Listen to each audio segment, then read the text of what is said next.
is 6:35 p.m. And could we start off with roll call, please? Councilmember Clark? Here. Councilmember Hicks? Here. Councilmember Matichak? Here. Councilmember McAllister? Right where I am. Councilmember Ramirez?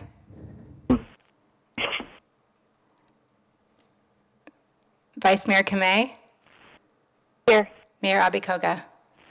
Here. Thank you. Thank you. So before we begin, I just wanted to say a few remarks.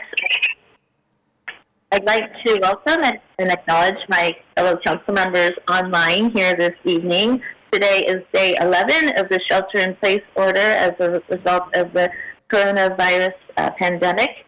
And as a result, we've called an emergency meeting on this Friday night via teleconference to provide an update on the numerous activities and actions that have taken place over the last 10 days to respond to the concerns and needs of our community. This meeting is, I'm going to read, I think what I need to read.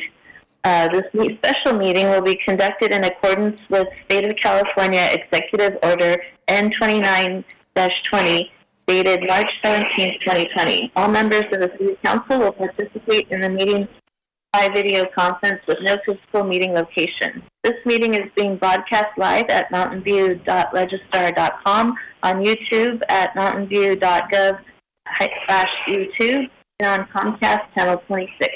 Members of the public have been strongly encouraged to submit public comment in advance of the meeting, and emails received before 5:30 on March 27th have been forwarded to the City Council.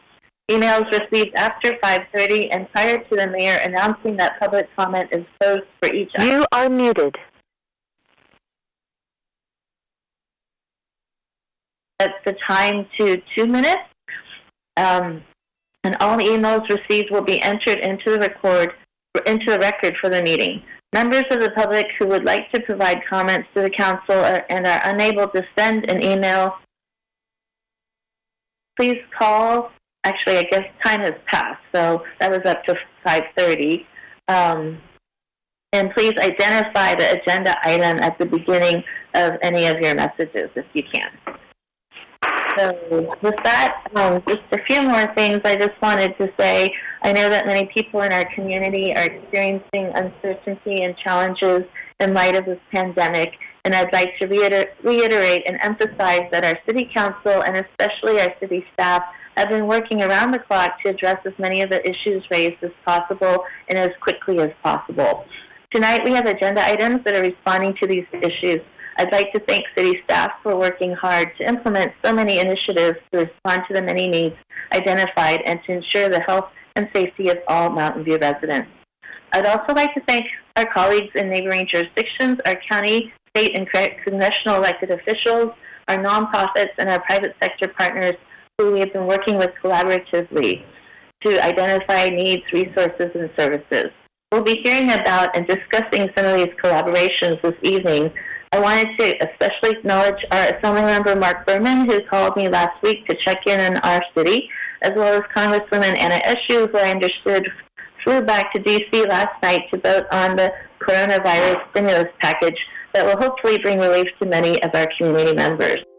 I would also like to thank our residents who have been coming together to check in on each other and help one another. It is by working together that we'll be able to get through these unprecedented times. I did want to raise one concern that has come to light at the national level, which is the xenophobia and racism experienced by Asian Pacific Americans. Hundreds of racist and xenophobic incidents have been reported over the past week. And as a member of the Asian Pacific American community, I speak out to denounce such discrimination. I know our community values our diversity, and I ask folks to please join me in standing up against hate. Again, together, united, we will be able to overcome these challenges. And our newly created hashtag reads, we are #TogetherMV. So thank you. With that, I'd like to move on to item 3, which is oral communications. This portion of the meeting is reserved for persons wishing to address the council on any matter not on the agenda. Speakers are allowed to speak on any topic. And again, I'm going to set the time to 2 minutes during this section. State law prohibits the council from acting on non-agenda items. Are there any public comments received? No, there are no public comment on oral communications has been received after 5:30. I'm sorry, your mic is not. No, no comment was received after 5:30 regarding oral communications. We're not able to hear you. Do you know why?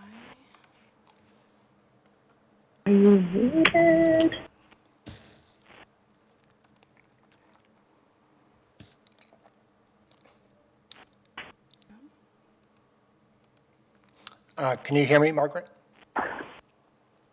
We keep losing this audio. I'll tell Lisa. Okay. Can you hear me? One moment.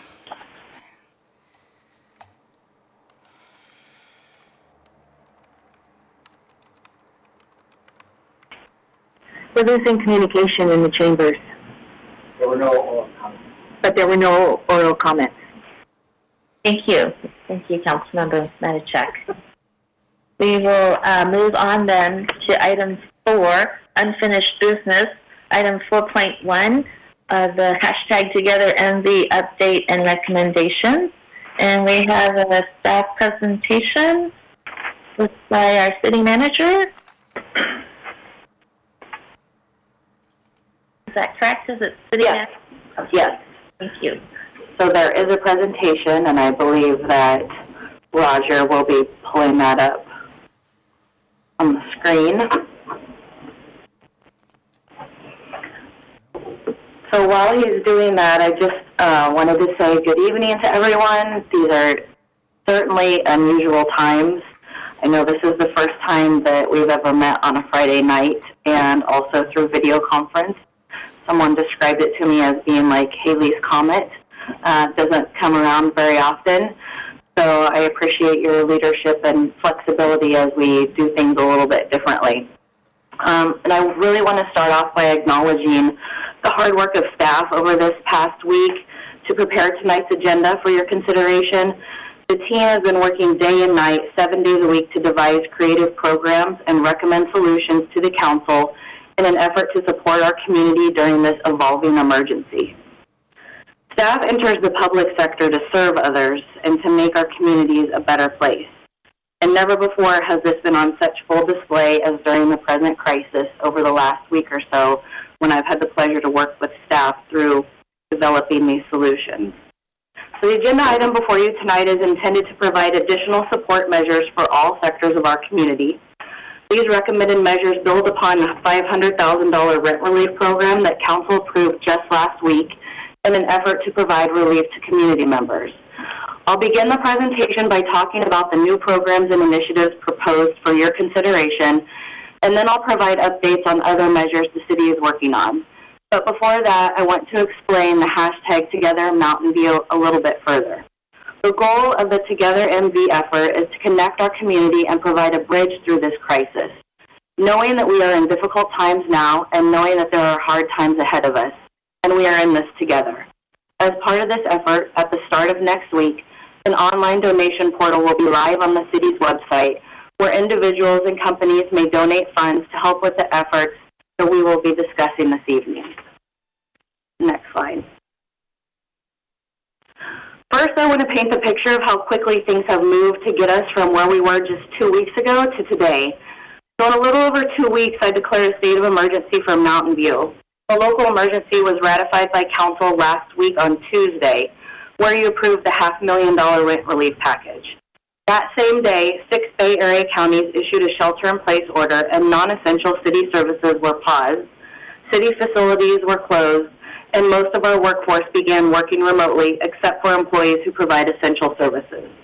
Just over a week ago, Governor Newsom issued a shelter-in-place order for the entire state. And now tonight, just 2 weeks after the emergency was declared, we are discussing additional support measures beyond the rent relief program you approved last week.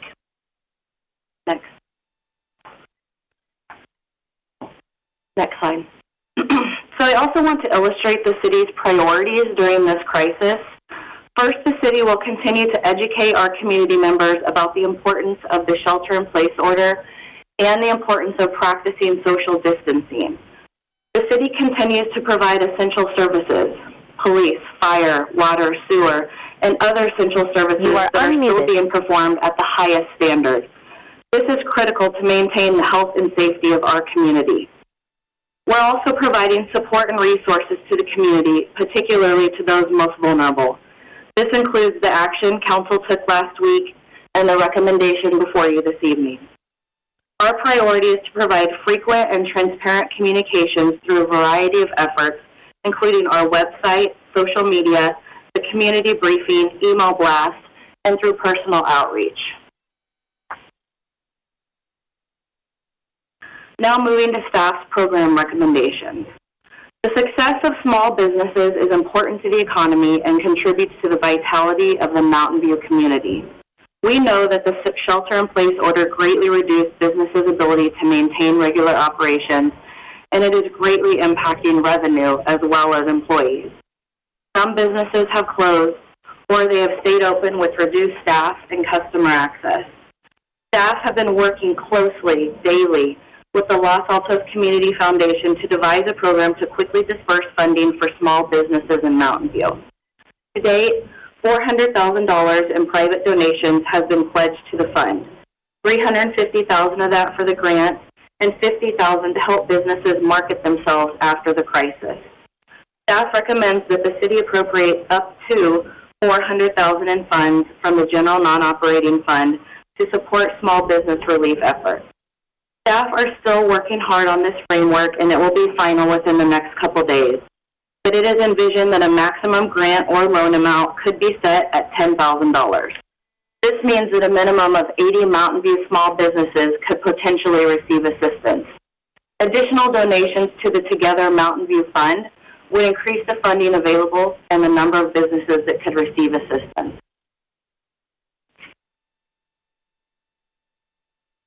In addition to this, the city and nonprofit partner MOVE have increased the number of hand washing stations and fixed and portable restrooms in the city. An additional portable restroom and hand washing station was placed at Ringsdorf Park. Starting today, the restroom at Ringsdorf Pool was opened in recognition of the public health crisis, and it will remain open daily as they were previously to the closure. A temporary portable restroom and hand wash station is currently at Eagle Park, and 4 temporary additional hand wash hygiene stations are downtown, including 3 in various locations at the Civic Center and 1 at the Transit Center. Mobile showers, washer and dryer services are provided through Dignity on Wheels, and it continues to be offered and located at the Community Services Agency, CSA, on Tuesdays from 1 to 4 p.m. Staff is currently exploring additional times that Dignity on Wheels could operate. We've also been working with the County Public Health Department Valley Homeless Healthcare Program regarding the use of one of our downtown parking lots adjacent to Hope's Corner. It is expected that the mobile unit there would be open 1 day per week from 7 to 11 a.m. This program would provide triage healthcare services. Lastly, staff proposes creation and funding of a temporary grocery gift card program. The emergency program would be managed by CSA, similar to others ran by CSA, and would assist clients in need of food services who meet certain income requirements and are enrolled in CSA client services or safe parking. The program would provide gift cards in the amount of $25 per week to be used for food only to assist up to 100 clients. The staff recommendation is to appropriate $50,000 to cover the expanded hygiene efforts and an additional $50,000 for the food vouchers. Next, on the safe parking topic, there are currently 2 city-controlled safe parking lots, Shoreline Lot B and the Evelyn Lot, and 2 faith-based lots currently in operation. The city has also approved funding of safe parking services at the Palo Alto housing site on Terabella Avenue. Preparation of this lot is currently underway. These sites provide safe parking spaces for a total of 75 to 95 vehicles. The council approved a pilot program to enter into a short-term lease with the county to operate the Shoreline Lot 24/7. Now that we are in a significant public health crisis, there is an option to expand the Safe Parking pilot program to the Evelyn lot and the Terabella lot. Both the VTA, who owns the Evelyn lot, and Palo Alto Housing Corporation on the Terabella lot are supportive of this option. The safe parking lots will comply with public health directives regarding social distancing, will provide hygiene services, case management, and wraparound services to meet the participants' needs. The extension of the existing pilot safe parking program would be funded through a match of city and county funds. The county budget request is expected to go to the Board of Supervisors in April, and city staff is working on the details with county staff. Staff's recommendation is to approve the expanded pilot program for 24/7 safe parking at both Evelyn and Terabella lots and appropriate $100,000 towards these efforts. Next, providing an update about our utility bill assistance. For the duration of the emergency and for a period of time thereafter, the city will not be shutting off water or garbage service for non-payment of utility bills. We are also deferring payments. We're waiving penalties and interest and setting up payment plans. Staff is working on developing eligibility criteria and guidelines for implementing a utility bill assistance program. Criteria is expected to consist of documenting an adverse financial impact caused by a COVID-19 crisis, such as losing a job or reducing your work hours, and they must also meet specified household income limits. We expect to have this program ready within the next week and a half.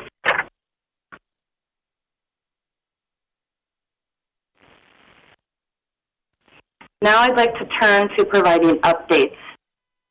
Last week, as I've mentioned, Council approved $500,000 towards a rent relief program to assist residents in Mountain View who may not be able to pay their rent. CSA has partnered with the city to distribute these funds. Their staff are working at full speed to intake and have received a significant volume of inquiries. The program went live just 2 days ago on Wednesday, and between Wednesday and 1 o'clock today, CSA has received over 600 requests for assistance. Nearly all of the cases that have come in, around 98%, have been COVID-19 related, with job losses in the past week alone. Submitting an email to renthelp@csacares.org is the most effective and efficient way to reach CSA for intake, as their phone lines have been overloaded and the voicemails jammed. 8 to 10 CSA staff members are actively working through this voluminous caseload. Each case is reviewed, screened, and a determination is made what sort of rent assistance is most appropriate for that particular situation. The flexibility that the city has provided has been tremendously helpful due to different and unique situations that they are seeing. Of the cases approved so far, the average amount of assistance is $2,400. At this rate, that is nearly $1.5 million in requests. Staff is currently evaluating options for using community development block grant funding as an additional funding source. These funds would be for 80% AMI households and below, so it would be strategically deployed with the below market rate funded portion of the $500,000.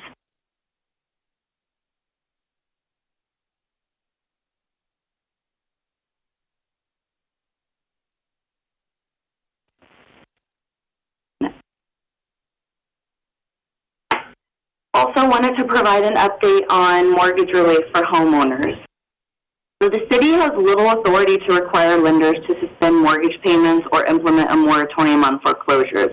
However, there are other relief efforts underway.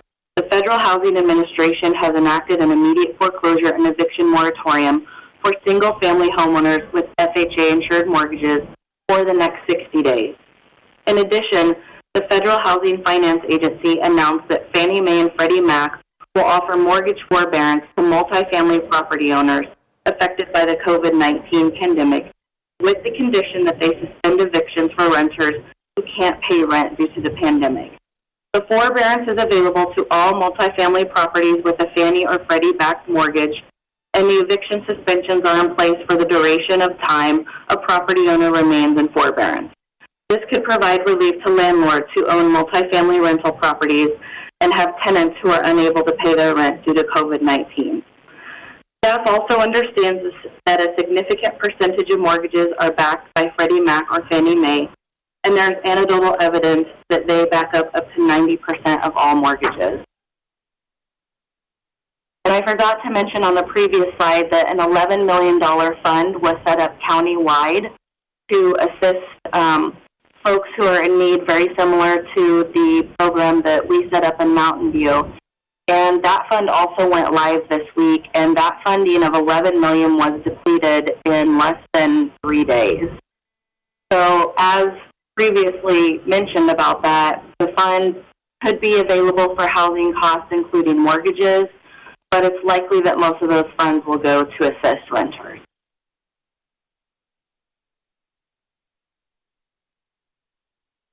In terms of other efforts underway that city staff are working on, the Community Services Department has been working to identify ways to provide child care options to first responders and other essential service workers. El Camino Hospital has partnered with the YMCA to provide a child care program for hospital workers. That program launched this past Monday, and city staff is in communication with the YMCA to receive additional information related to their operations and associated challenges. The county is also ramping up hotel rentals available for vulnerable homeless residents and has already reached out to the Mountain View Chamber of Commerce. Several hotels, including several in Mountain View, have already responded to the county's request for proposal. City staff will be working with the Chamber and County on this effort, and we are also looking at options to provide hotel rooms for our own essential service workers who may be sick or need to quarantine away from their families.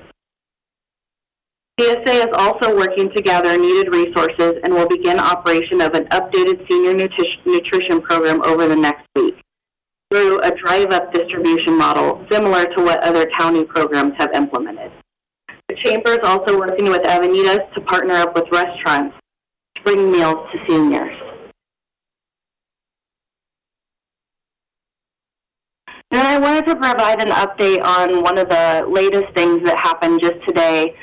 The Coronavirus Aid, Relief, and Economic Security Act, so it's being called the CARES Act, was signed into law by the President today. There are 6 main groups that will see the widest reaching impacts: individuals, small businesses, corporations, hospitals, a federal safety net, and there's also assistance for state and local governments.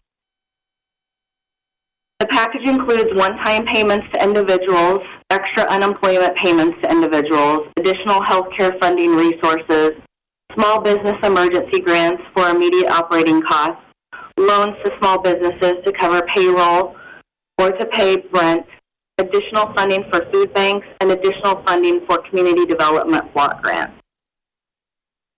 As mentioned before, the CDBG block grants could be used to provide assistance, further assistance for our rent relief program.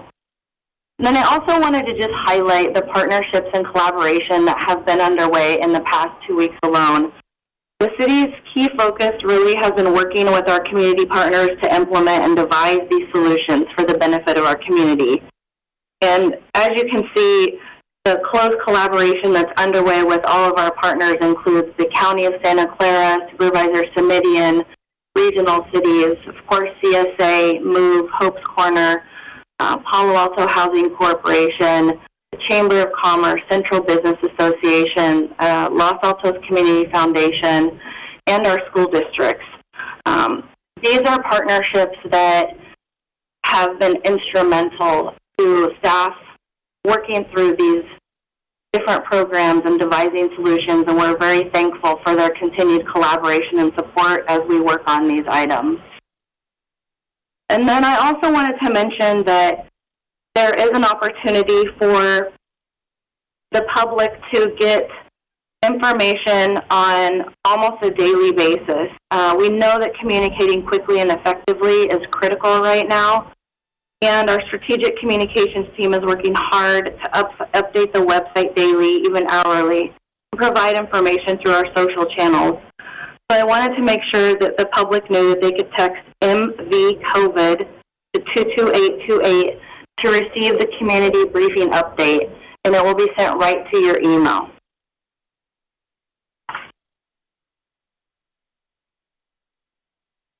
And that concludes my presentation. So in summary, I won't read through all of the recommendations since I mentioned them already, but they're here on this slide for you to see. And I appreciate your leadership and support of this, and I'm open for questions or answers, open for questions and can give answers. We also have numerous staff on the call who are available to help me in answering any of the specific questions. Thank you. Great. Thank you so much, City Manager, and I just want to acknowledge all of your hard work and leadership. And what is this, week 3 of your tenure with us, and it's just been really incredible to see how quickly we put so much together and met our staff and working collaboratively with us on the council. So thank you. You're welcome. All right. So I'm going to ask for public comment first on these items. Do we have any members of the public with comments? I'm just confirming you can hear me? Yes. Great. We just have one comment that came in by voicemail. It came in Spanish, so it was translated, and it was actually a question just asking what the city is going to do regarding assistance for people without Social Security. The concern was that they will not qualify for government assistance due to the fact that they do not have a Social Security number. So that comment came in, and it was actually forwarded to our community outreach coordinator, who contacted to follow up to answer some of those questions. And that's the only comment I have. Great. Thank you so much. With that, then, I will close public comment, and we'll move to council members. If you'd like to speak, please raise your hand button on the participants box. And I see Councilmember McAllister. Let me try to unmute you. That works. Okay.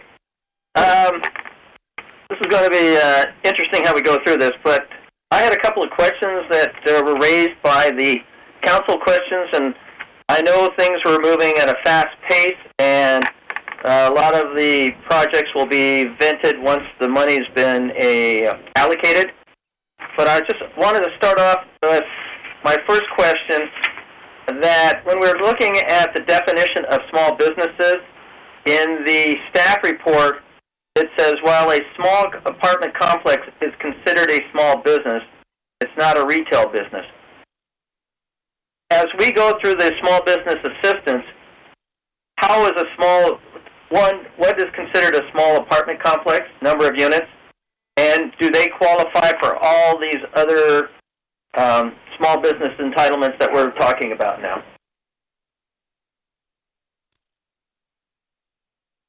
Would staff like to respond? Good evening. Good evening. Good evening, Tiffany Chu, Business Development Specialist. The intent of the small business assistance is to help with physical brick-and-mortar businesses in Mountain View versus apartment complexes. So we would like to help the restaurants and retailers that have employees of less than 50 people. Per the Small Business Administration, that's how they define a small business. So we would like to focus on those types of businesses, and a small apartment complex is not necessarily a physical business where the public can visit on a frequent basis.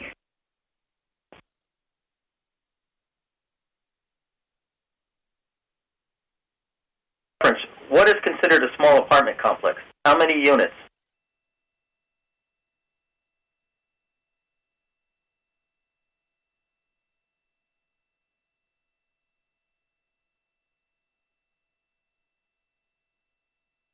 So, Tiffany, yeah, I can see. Tiffany, I didn't know if you were going to jump in with the answer to that. I am not sure what is considered a small apartment complex. So I think that the important thing here is that this program is being defined as we go. So I think the council has an option to determine what sort of businesses they want to support through the relief fund. So should the council determine that a small apartment complex or a sole proprietor, business owner, could be supported through this, then I think that's an option that council can determine. So if I wanted to, as we go through here and go there and say, I want to recommend that 6 units or less could be considered a small apartment complex, and would that be a definition that is industry accepted? I am not sure of the answer to that at this point, but that's certainly something that staff can look into and get back to you on that definition of 6 or less. Okay. So that was one of the questions. Also, in here, that's on the staff question number 2, it says that the budget has been referrals, this is for the motel voucher program. It says the specific budget that has been dedicated to the county money voucher program was not readily available from the county staff. So were we using that in conjunction with our money? Or when you say not readily available, when do they expect these dollars to be available? So in terms of the hotel rooms for the vulnerable population, that is not part of the recommendation that's before you this evening. The $50,000 being recommended is for the food voucher program. And I believe at this point the county has issued an RFP for hotels to bid on providing hotel rooms. And staff is still determining how much funding will go towards that.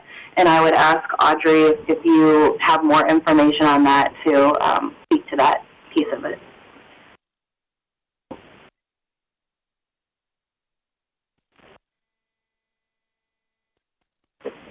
Is Audrey going to speak now? Okay. Hi. The county administers the program for hotel vouchers, and as the city manager indicated, is already in contact with our Chamber of Commerce and hotels in Mountain View so that they may apply to participate in that program. And we as staff can try to facilitate those connections so that more Mountain View hotels are providing that capacity for unsheltered folks needing emergency assistance, and also so that our Mountain View hotels have business, with many of them having vacancy rates of 50 to 100% right now. I did talk with the Chamber of Commerce about that today, and they are prepared to play that role of facilitating that connection. In terms of city funding for those efforts, that's not something that we've prepared to bring to council at this point, but we are assessing what the need is and can come back to council with a recommendation at a point in the future if that's appropriate. Okay. And then on question 5, now I'll do that off, but it just says that some people can't move the mobile home that they're living in because they don't have keys, and so hopefully staff is addressing that issue somewhere down the road. So if we're asking people to move into our safe parking, but they're renting an RV and they don't have the keys, so are we working to address that issue to help get those people into a safe area? Yes, we are actively working on that.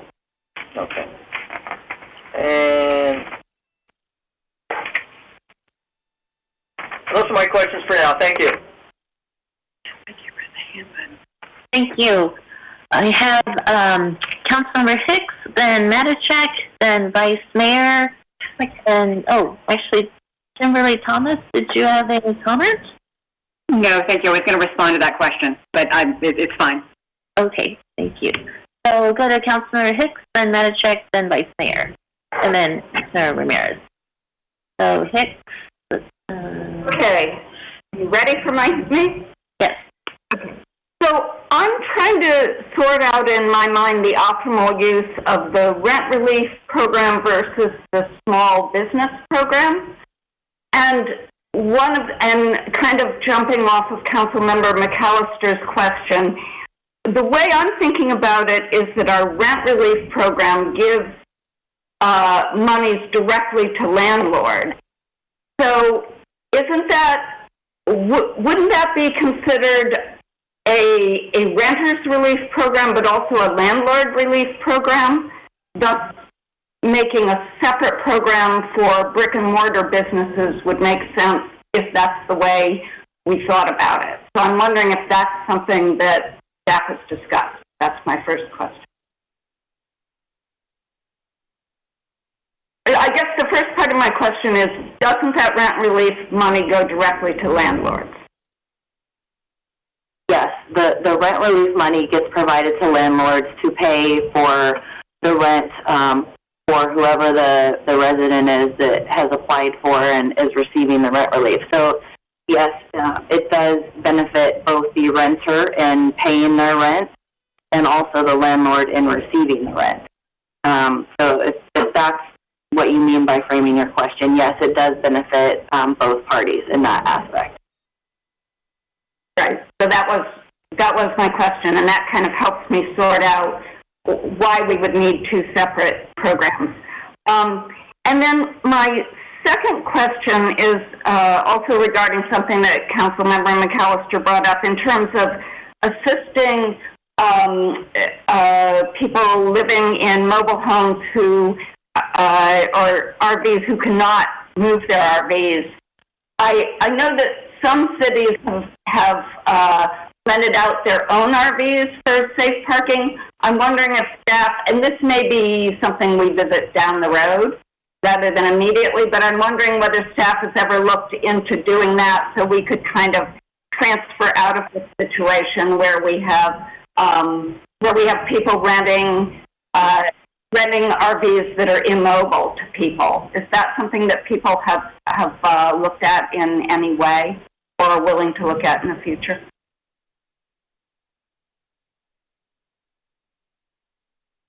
I would ask the assistant to the city manager, Kimberly, would you like to address that piece of it?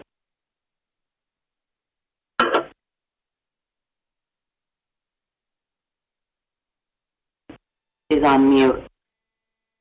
You're on mute. There you go. Good evening, Kimberly Thomas, Assistant to the City Manager.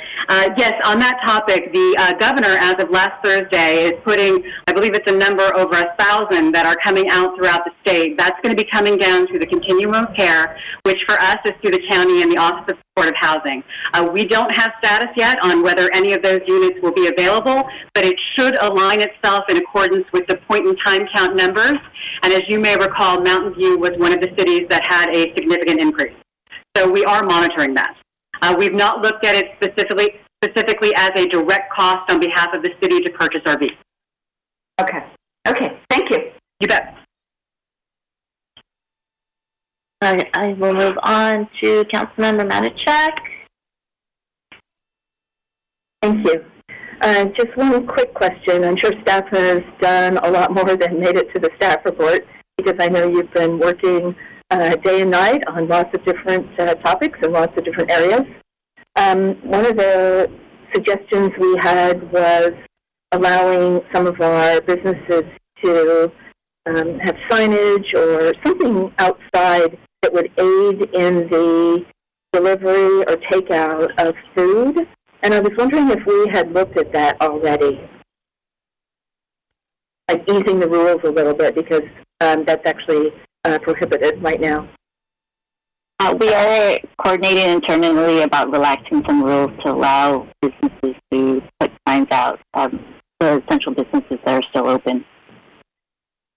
And what about also potentially allowing them to have the takeout food there? Somebody would, I guess, meet them there in their car, but they would have the capability to not just have a sign, but have a little bit of a transaction going on there. That is also possible depending on their location.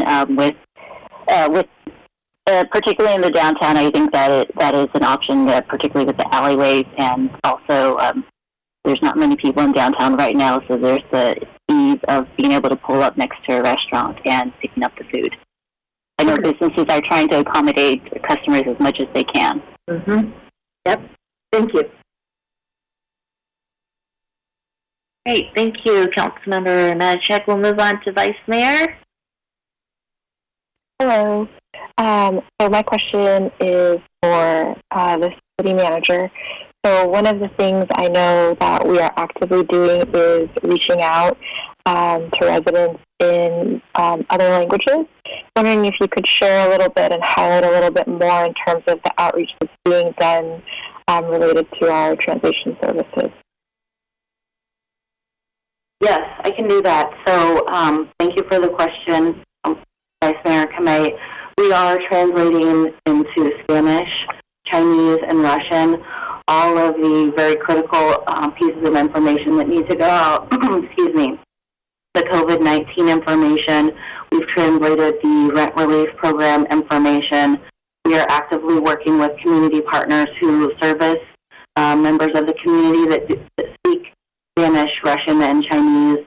And we also have a multicultural outreach program coordinator who works hand in hand with people in the community that are primarily folks that speak other languages. And that is something that we're trying to do with more and more of our communications. We have resources online that have been translated in other languages. And I know that Assistant to the City Manager, Christina Gilmore, oversees this program, and she may be able to provide more insight on the other items that we're translating. But that is a key priority of ours, and we are making sure that we are translating as much as we can. Thank you. Christina, do you have more? Okay, yeah. Sure. Christina Gilmore, Assistant to the City Manager. So yes, as City Manager McCarthy mentioned, our multilingual community outreach team is working with multiple people in the community, our Chinese, Spanish, and Russian-speaking community members. Many of our Spanish and Chinese members are on social media apps, so they are pushing out information on those apps, on WhatsApp, on WeChat, and utilizing our ambassador program to help get the word out. So we've been fairly successful. One of the challenges is that there are many people in the Spanish-speaking community that have very limited literacy levels. So trying to identify community members and neighbors who can help translate and provide context for much of the information that we're providing, because it can be quite complex for some people. So Nancy Ducos, who many of you know, is doing amazing work in talking to people every day, holding Zoom conference calls and other conference calls to make sure that people have the information that they need. Great, thank you. And as a follow-up on that, are we also doing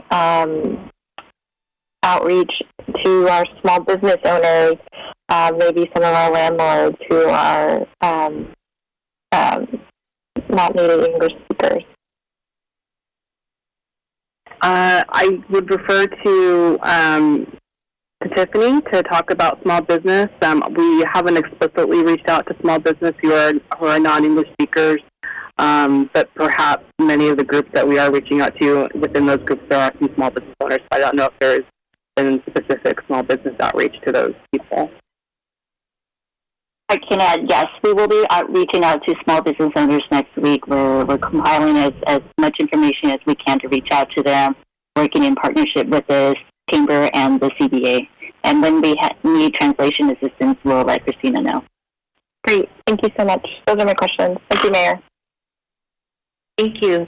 Moving on to Councilmember Ramirez. Mayor, I only have a couple of questions. The first is just to clarify. So if there are private property owners who would like to host a safe parking lot, despite sort of many of the city services being shut down, they would still be able to go through that process to secure a permit. Is that true?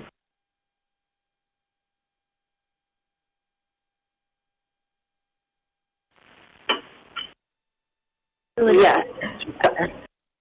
Can you hear me? Yes. So private property owners could obtain safe parking permits per our ordinance if they're able to meet the zoning and operational requirements. It is allowed in commercial zones, industrial zones, and residential zones on sites used for churches, community centers, membership organization facilities, and public and private schools. Sorry, just to be clear, so even during the shelter-in-place for a private property owner would still be able to go through that permit process? Yes. Okay. And then Councilmember Matichak, I think, referring to the same email, but we got an email, I think, from Sarah Asples with a lot of really good ideas for spurring economic development and assisting small businesses. And I think spoke to some of those ideas, but is staff evaluating a whole host of regulatory changes, some of which may come back to council to help small businesses beyond just the small business relief program? Are some of the ideas in that email, for instance, being considered, and are you sort of convening with small business owners and the chamber to see what other kinds of things we can do to provide assistance? Yes, we are exploring all options to support small businesses, particularly during this time of shelter in place, but also long term. Once we get into recovery mode, how do we ensure small businesses are back to their normal operations? Great, thank you very much. That's all I've got. I'm going to jump in with one question before I go to second round.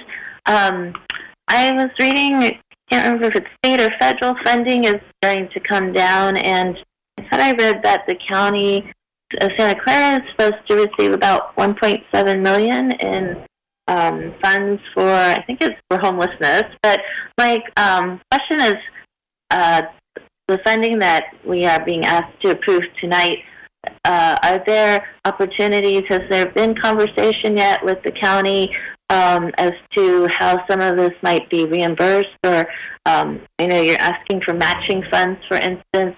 Is there a way for the county to be able to fund the entire amount in light of the funding that they're receiving from, I think it's probably the federal government? So if not up front, is there some opportunity for getting reimbursed down the road? Or has there been some discussion about that yet? So I know that, I know that Assistant to the City Manager, Kimberly Thomas, has been in close coordination and conversations with the county. And in terms of the reimbursement process, I am unsure of whether the city would actually get reimbursed for those items. I think that it's definitely something that we could talk about with them down the road. But at this point, it is a matching funding opportunity. And so that would have to be something to explore further. Kimberly, did you have further comments? No? Okay. All right.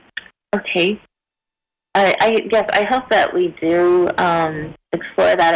I was just curious to know how this extra funding that's going to the counties is going to be dispersed throughout the county. And since we're doing some things on our own up front,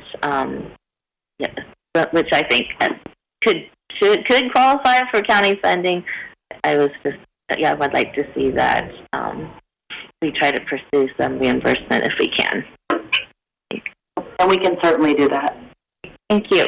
So second round, I'm going to go to Councilmember McAllister.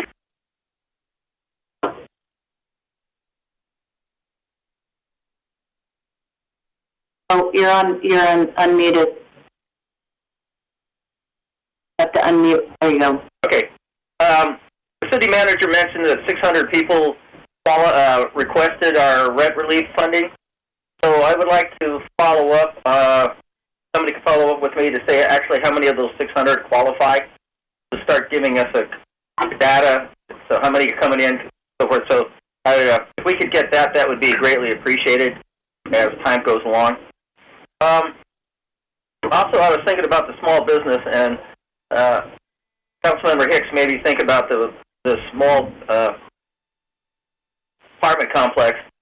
So we're looking at funding for mortgages, but some of these may not have money for immediate emergency replacements.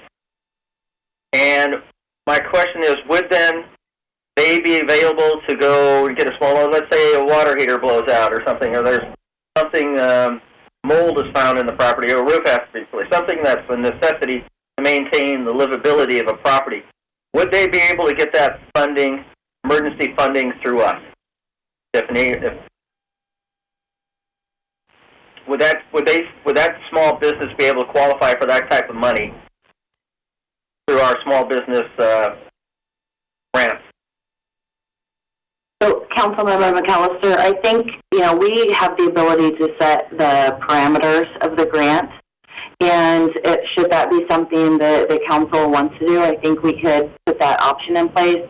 Now, I will say there are, as part of the federal stimulus package, there are avenues that I think small businesses, perhaps even landlords, could pursue for certain improvements that may need to be made or for certain funding that may be needed. But I think, the parameters of the program, if that's something that the council would decide, we could put that in place. But what concerns me is that small businesses need the money now, and hopefully the City of Mountain View, through our partners, are able to provide resources much quicker than the county or the feds or the state. And so that's why I was saying, even if something was like a loan, they would be able to get that immediately or fairly quickly, because our process of evaluating should be much smaller, and therefore we can react quicker. So if I wanted, how would we get that? If there's a majority of the council to put that in place, when do we start? Do we say ask tonight, or once you start developing this program? Because I know you are still developing the program for the $400,000. I know you're still developing the program for some others, these other ones. Will we see a final program before it's implemented? Will the council have input on it? The program is expected to be implemented within the next week. So I would ask for council direction on any of those program specifics. The way that the program, as business development specialist Tiffany Chu mentioned, the way it was imagined was that it would go towards small businesses and those businesses who need immediate relief, either to pay rent, to pay bills, things of that nature. So it wasn't initially intended to be set up for the purposes that you've described, but should that be council's direction, then that's something that we would pursue as part of the program. But we are working on the program literally in the next few days.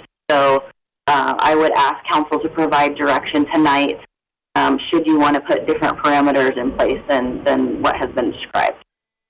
And if I would like to recommend the increase of this $400,000 by another $100,000, you would want that direction given tonight also, or recommendation? Yes. Okay. And yeah, those are my questions for now. But that answers the question. Will you be, any kind of directions for the small business, will we be able to tweak it once you get it finished up? I think that would be very difficult just because we're looking at trying to get the program started very quickly, almost like the rent relief program. We want to try and get the money in the hands of small businesses as soon as possible. So I think, tweaking it, we could, think about it as we go along, but I expect that we would have a similar situation happen where there's going to be a lot of demand from small businesses, and the money and the funding will probably go very quickly. So I would ask council if you have any specifics or different direction than what staff has recommended to discuss it and provide direction to staff this evening on that. And Councilmember McAllister, this is Wayne Chen.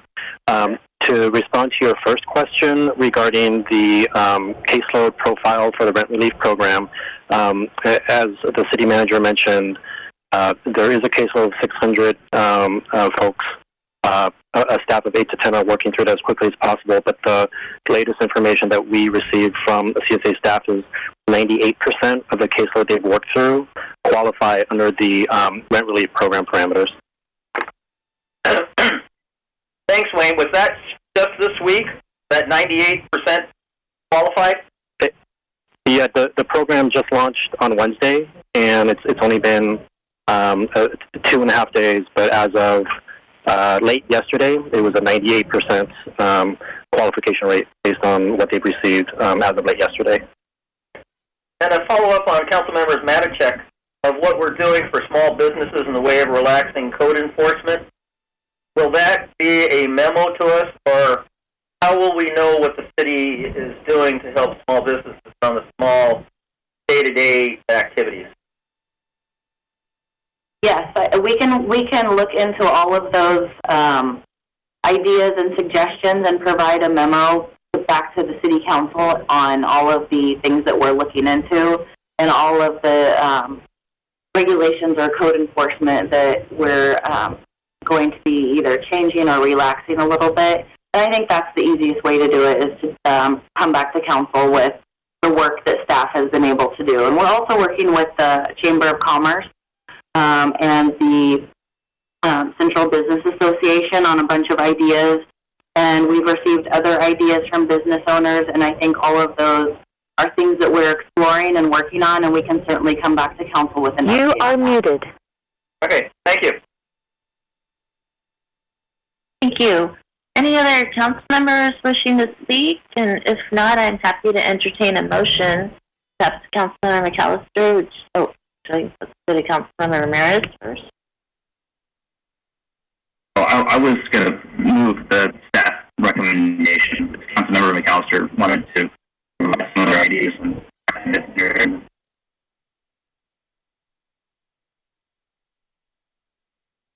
So there's well, let's go to Councilmember McAllister. Did you want to add to item 1 of the staff recommendation? Yes, I would like to recommend that we increase it by $100,000 for small apartment complexes, and that they could use that for whatever potential needs or immediate needs. When, we have to have, there's two sides of the equation, the renters and the landlords, and I'm just concerned that we want to make, down the road, if anything occurs, that we want to make sure the landlords feel that they're being listened to. Because I could see a scenario where if they have financial issues, then that's going to make it harder for us to house other tenants that have financial issues. And so we want to make sure that the landlords are always willing to accept all levels of income, and there's no discrimination whatsoever. So I'd like to see another $100,000, just sort of a set aside, or to allow immediate necessary repairs or immediate whatever to help them make it through this crisis. Let's see. Let me go to Councilmember Matichek. Thank you. I also would like to see some of the funds, and I would support an increase in the funds by $100,000, as Councilmember McAllister suggested. My concern is the smaller apartment complexes tend to be the ones that are more affordable. And one of the goals of everything we're doing here is to preserve the affordable housing stock in the city. And so if some of those folks need a helping hand, I think we should absolutely consider doing that and have funds available to do that. I don't think there's a guarantee that folks who are part of the rent relief program are the ones in the complexes who might need some help. And so I do view these as two separate programs. And if a small apartment complex owner couldn't prove that their income was reduced because of COVID-19, then they wouldn't be eligible. And so we would be weeding out the ones whose renters are getting financial assistance to pay their rent, because then the complex owner would be receiving the rent. So I'm absolutely supportive of that. And I think I would define a small complex as one where there is not a property manager on site. I think there are rules about that.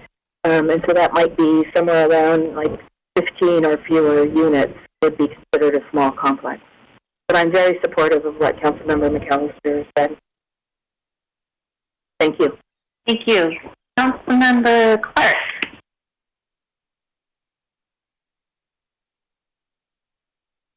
I think what I don't like doing these things on the spot and making up programs.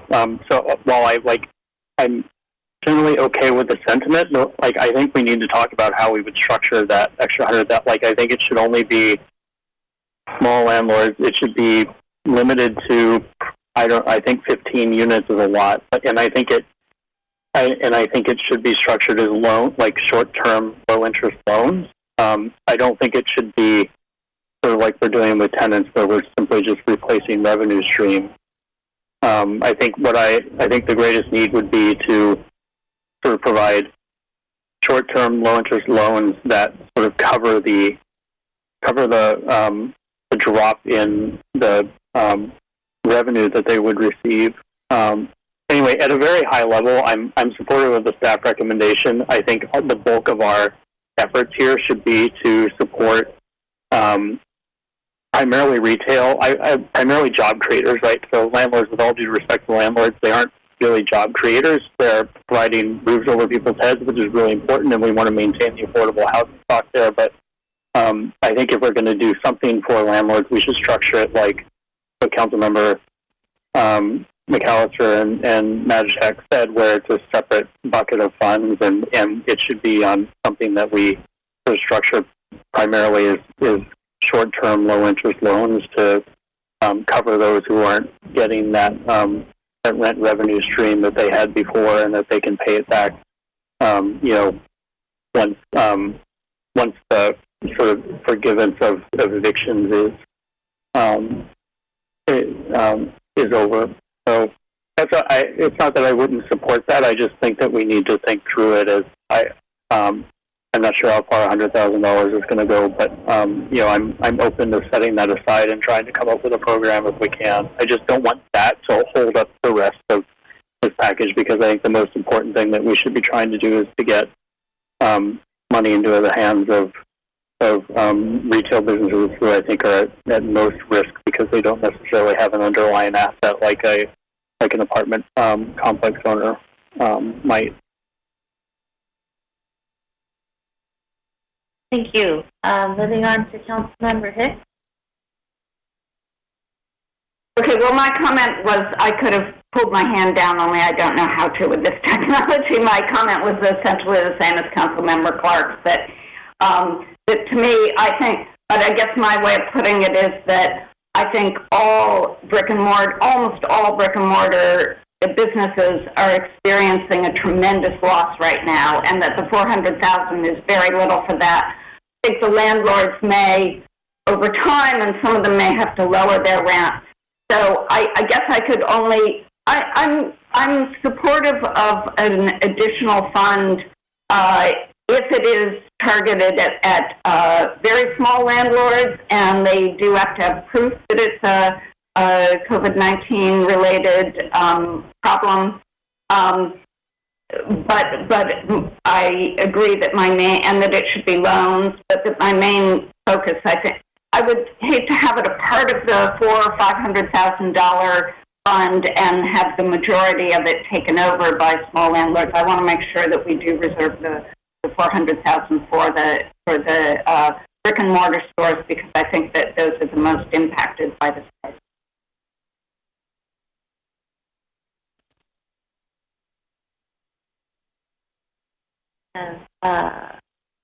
Vice Mayor? Sure. So I think that Councilmember Clark kind of summed up where I am. I'm interested. I think that if the motion could be to approve the staff recommendation and then to come back with more information for a separate fund, I think that would be the way to go. I think Councilmember Hicks brought up an important point about kind of commingling the funds and how do we make sure that they're going to the necessary places. And so for myself, I think, one, I'd like to know a little bit more information on just how many, people or units this could be, owners this could be, and then I think that could better inform the amount of funding that we do allocate. So just wanted to put that in, and maybe we can include that into the motion. Thank you. Great. I'm going to jump in before we go back to Councilmember Ramirez. So I first want to appreciate staff for all your hard work on all this, and I know that I've been in some of the conversations, so I know how we've been trying to work quickly, and that's been my interest, is to try to get these programs rolled out as quickly as possible. And so I hope we can, it sounds like we're on that track, and so tonight we should try to wrap it up as much as possible. I appreciate Councilmember McAllister and Councilmember Matichek's comments and suggestions. I'm open to it. I think in this this discussion that's been going on, and with the item coming up next, there should be consideration to the small mom and pop landlords who may have trouble affording the rent deferment that could happen as a result of if they do the moratorium is actually in place countywide. So I think that there should be a fund for those landlords or property owners who might need some assistance with fixing things up. My feeling is that, so we're talking about $400,000 tonight, but in addition we have this $350,000 grant from the major corporation donor, so $750,000. I'm happy to do another 100. We can put a cap on it. My thought is that if it's a loan program, that funding will be hopefully, most likely, will be reimbursed to the city at some point. And so I actually would be even open to even more if it's a loan program for small businesses, including small property owners. So that probably convolutes where we're going, but I would think that doing something for this population of business owners as a loan program, and I'm open to actually doing more if folks think that would be helpful, again, because it's a loan that would be paid back to the city. So with that, I have city manager. Sorry, I was on mute. So I just wanted to clarify that we are exploring with a microloan lender right now. So should council be interested in that, I think that is something that we could possibly bring back to council just through an update to you, because that is an active conversations that we're having right now. And I believe the microloan lender that we are talking to now, it's a 0% interest loan. There are other micro lenders that have a little bit higher interest rates, but because we're in these conversations right now, I think it's something that we could probably let council know about within a week. So would you suggest, city manager, including the funding tonight, or having you bring it back? I think it would be easier, and also just for the sake of speed, just because what we're talking about doing is within the next few days and in the next week. And, we're not expected to meet until April 14th. I think if you want to do it, I would put it in tonight, so that way staff has clear direction. And then we can also work on that with the lender that we're talking to right now.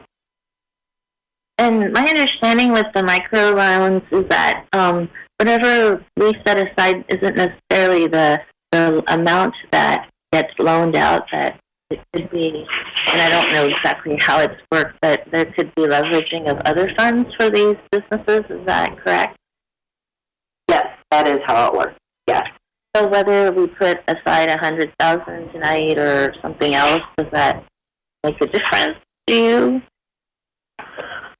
I think it would be best to have an up to amount, just because we may not actually need to spend that much if we can leverage other funds. So I think just giving some sort of parameter to staff is good tonight, just so we know what the direction is, and that way we have some flexibility if we don't need to spend the full 100, similar to the other recommendations that were up to a certain amount, depending on the needs. Thank you. I'm going to go to Councilmember Ramirez, then McAllister, then Hicks. Thank you, Mayor. So I agree with the Vice Mayor and Council Members Clark and Hicks that our primary focus, I think, should be the job creators, retail, the restaurants that are struggling. Sort of like with Vice Mayor in the last meeting, it's a lot easier to keep folks in their homes, to keep businesses running than it is to, address the cost of homelessness or to bring back a small business that has failed. So my strong preference would be, as I think it sounds like we're all sort of agreeing that these should be two separate programs. And I like the Vice Mayor's suggestion to maybe have staff vet this a little bit and to return with the memo. $100,000 doesn't strike me as a lot of money, depending on the types of capital improvements that would be eligible. And I don't really feel comfortable talking about an appropriation without having a full understanding of how the program would work. So if nobody seconded the motion, but if I were supposed to continue to make a motion, it would be move the staff recommendation, and then have staff set up this idea in return with the minimalist option. So is that a motion, Councilmember Ramirez? Yes. Is there a second on the motion? Unmuted. You can just unmute yourself and speak if you'd like to second the motion. I'll second it. Yeah, there we go. Vice Mayor? All right. Further discussion, Councilmember McAllister. Yeah, well, Mr. Councilmember Ramirez took a little bit of my motion, but yes, I think that we, benchmark 100, set aside 100,000 to look at a separate program as a loan for small apartment complexes. Councilmember Hicks was talking about that we should be concentrating a lot of money on small business, and I agree wholeheartedly.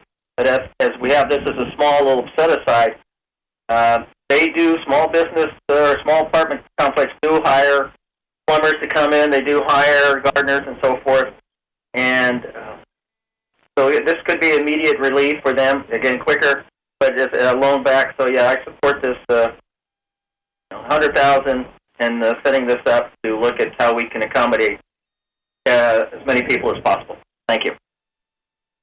So I'm going to ask Councilmember Ramirez, is that included in your motion?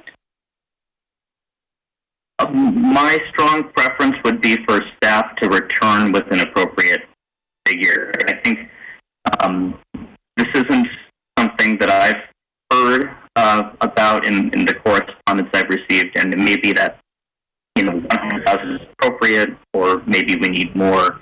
I think it would be helpful for staff to do some preliminary assessment of need, and then to return with I'm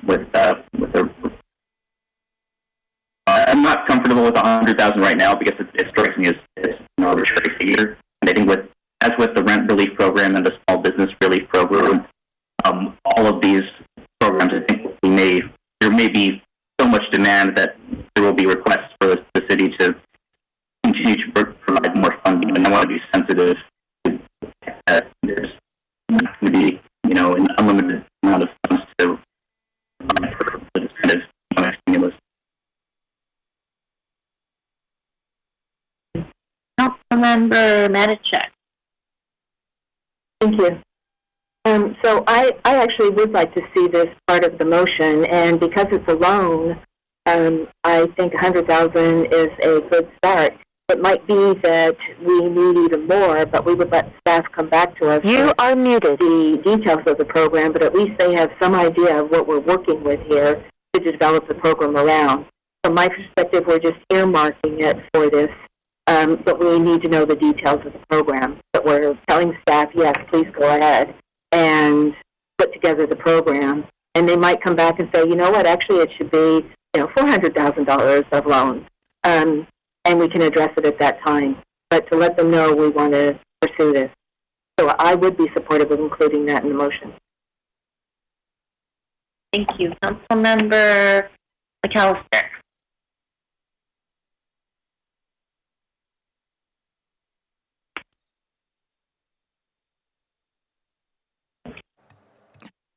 Can you unmute? Did Councilmember Ramirez make a motion, or was he just commenting on it?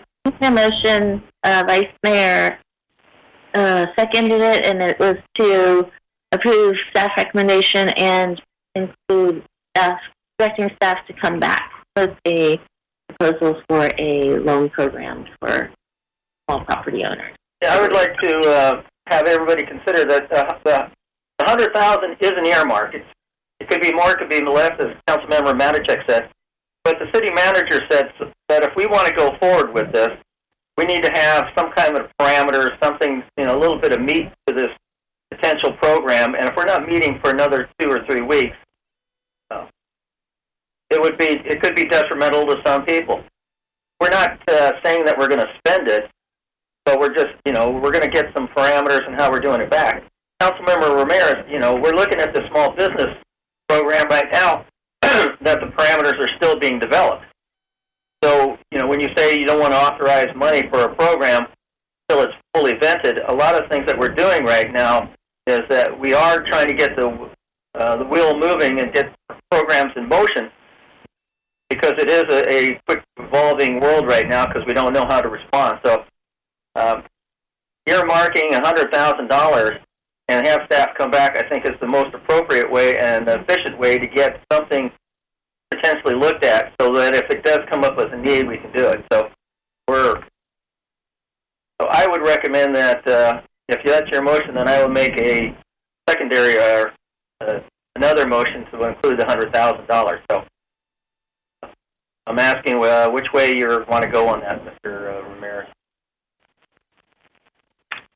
If you're willing to amend your motion.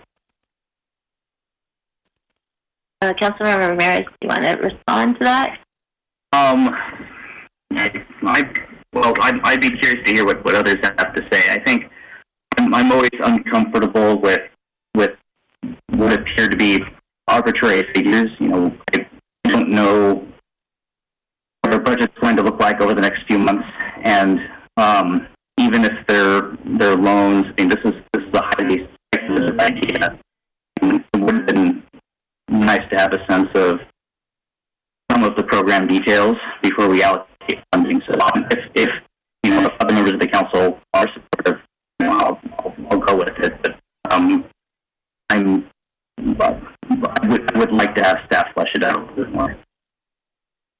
So I'm going to chime in, and again, I'm going to emphasize my interest is timeliness, and whatever we can do this evening will help in having staff move quickly to roll out these programs.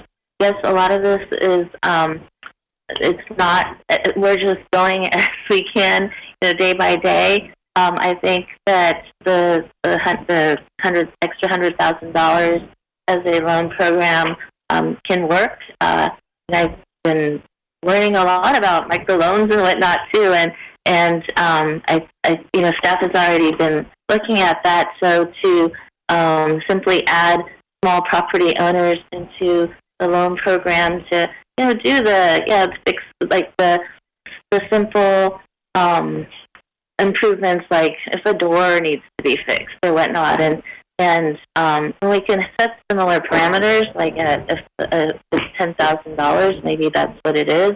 But I think, and again, it's the $100,000 that I believe will be leveraged to be more through if we can partner with a micro-lending organization, and then also because it will be reimbursed back, paid back to the city, most likely.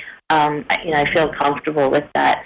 Frankly, all of these numbers, from what I've been looking at, they're all rather. There's no science to them right now. We're just trying to do what we can as quickly as we can, and some of like the rent relief, we're seeing it's already being extended. So I think the key here is to try to give direction quickly tonight if possible. And so I would like to include the $100,000. And if Councilor Ramirez, you don't want to include it in your motion, I can entertain a motion after we vote on your motion. I like to go. Here. Councilmember Clark. Yeah, I was just going to say, so I can't figure out where my head is. You're right. That's hilarious. So I was just going to say, we can either do a separate motion, Lucas, or we can just authorize the inclusion of up to $100,000 for a program that staff develops if they feel comfortable moving forward with it. And if they don't, they can always return to us and ask, is this program, are these parameters appropriate? Because you're right. I just want to acknowledge you're right. $100,000 is pretty arbitrary. If you look at the staff questions, 9 units and under is 378 units. Let's say even only 1% of them apply for funding. That's $2,500 each, and that's like not even 1 unit rent in most cases per month. But who knows? Maybe far fewer will apply, or maybe you can leverage additional funds from others. But I would be okay just sort of authorizing the additional $100,000 in case there's a program that staff can develop that they're comfortable with. And if they can't, they can always return to us and ask for if we're okay with the parameters of the program or if we want to appropriate more or less. Thank you, Councilmember. We'll go to Councilmember Ramirez. Thank you, Mayor. Also, I think I'm comfortable including the authorization for up to $100,000. I think the devil will be in the details, but it sounds like a pilot kind of an idea, and we'll see. If there's a lot of demand, we can, hopefully, as you've indicated, it'll be pretty well leveraged. But I think just to, sort of some unity, I'm comfortable with the 100,000 up to 100,000 authorization. Great, thank you. Any other council members wishing to speak? I don't see anyone in queue. So with that, I'll call the question on Councilmember Ramirez's motion, which is the staff recommendation and including the $100,000 for the small property. You are unmuted. Loan program. Councilmember Hicks, is there a comment before we vote? Well, I had a comment for some time. Maybe my button wasn't working. Sorry, I didn't see it. Would you like to comment now? That's all right. I'm just a little confused about, there's been some talk of additional $350,000, and I'm not sure which funds we're envisioning that getting attached. You are muted. So the $350,000 is the Small Business Relief Fund grant that we've received from an outside donor. So what we are approving tonight, the additional $400,000 would be attached to the $350,000. And so that's $750,000 altogether. Am I understanding it right? And the $750,000 is allocated to what? The Small Business Relief Fund. And some of that is going to a brick and mortar and some to small properties, small apartments? So we've added with the extra $100,000 for small property owners. So total it would be $850,000. I see. So it would be $750,000 for brick and mortar and $100,000 for the small apartment. Yes. Okay, I have it now. Thank you. Councilmember Matischak? Sorry, I just wanted to clarify because folks were using different terms. That this is small apartment complex owners. And if we want to provide guidance that say it's 9 or less, that's fine with me. Would you like to add that to your motion, Councilmember Ramirez? That's fine. Thanks for the suggestion. Thank you. Great. All right. Any other comments? If not, I will call the question. All those in favor of the motion, please say, actually, roll call vote. We'll ask the city clerk for roll call vote. You are unmuted. Yes, and actually, if I could just clarify the motion. So I just want to clarify that Councilmember Ramirez has modified or amended his motion to be the staff recommendation plus the additional authorization of an additional $100,000 for a program for small apartment complex owners of 9 units or less. Is that correct? And I'm sorry, I didn't ask if the seconder would agree to the... Great. And the seconder is the vice mayor. Thank you. Great. Roll call vote, please. Councilmember Clark? Yes. Councilmember Hicks? Yes. Councilmember Matichak? Yes. Councilmember McAllister? Yes. Councilmember Ramirez? Vice Mayor Abikoga? I'm sorry, Vice Mayor Kamei? Yes. Mayor Abikoga? Aye. Thank you. So that motion carries 7-0. No abstention. Great. Thank you. We will move on to item... You are muted. 5, new business, and 5.1, the urgency ordinance temporarily suspending evictions for non-payment of rent by residential tenants impacted by COVID-19. We have a staff presentation. Is it our city attorney? Will you be starting us off?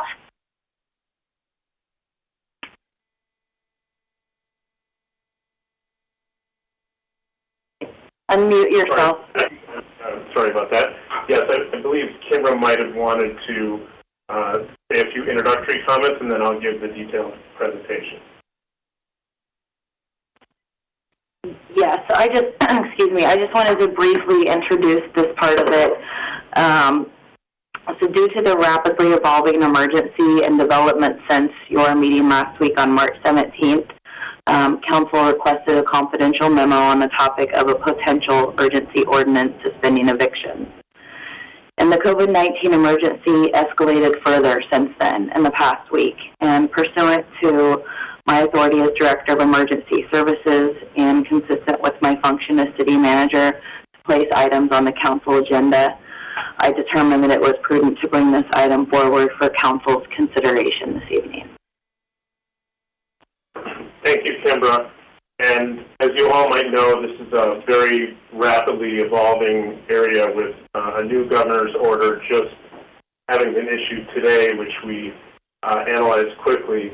And maybe I'll start with that.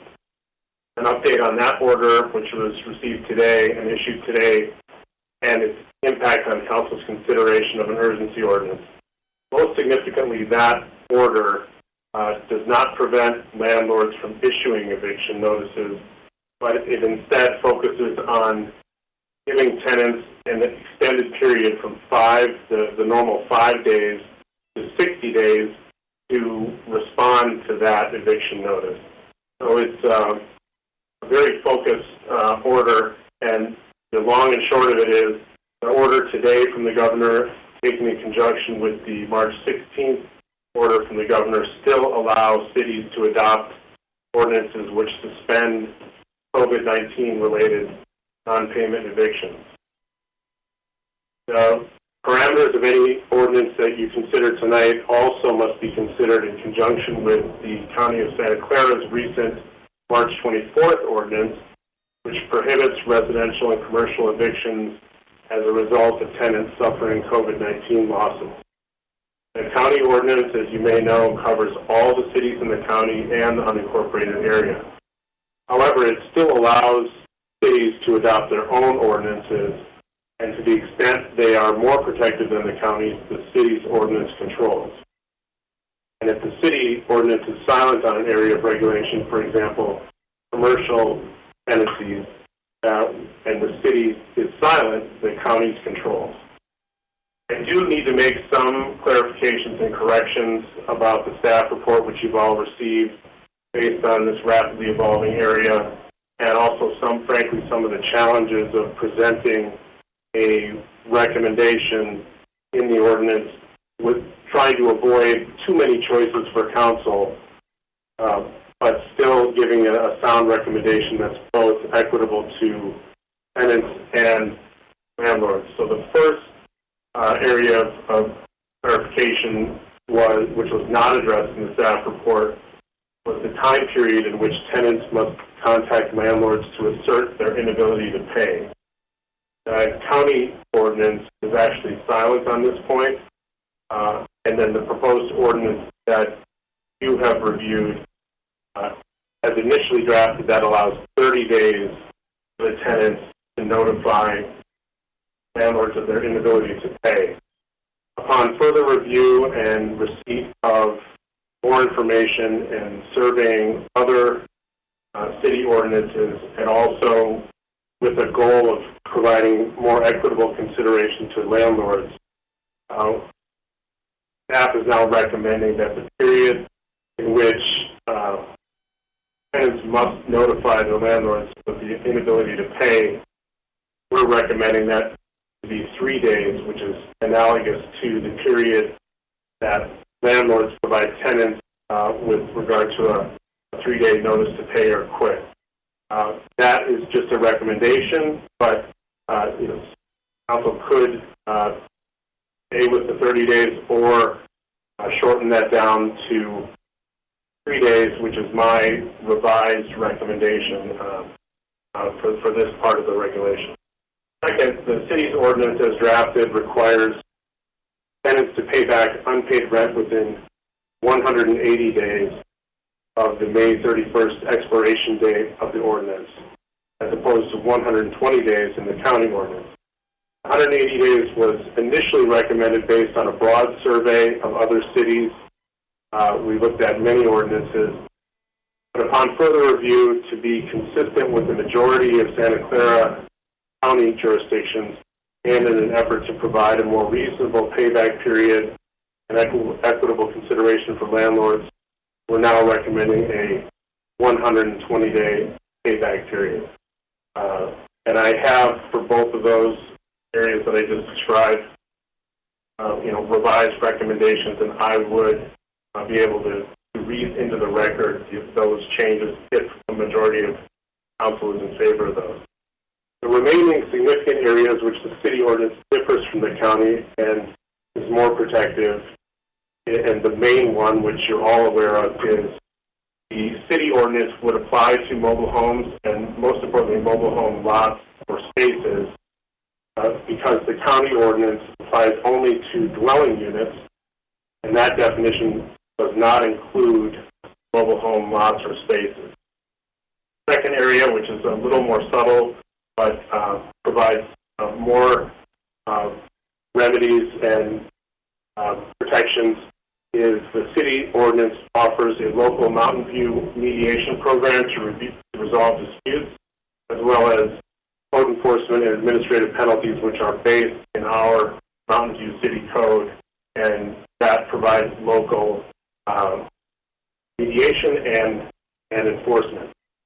And just to conclude, 5 votes are required to pass an urgency ordinance per Charter Section 514. If passed, the ordinance goes into effect immediately.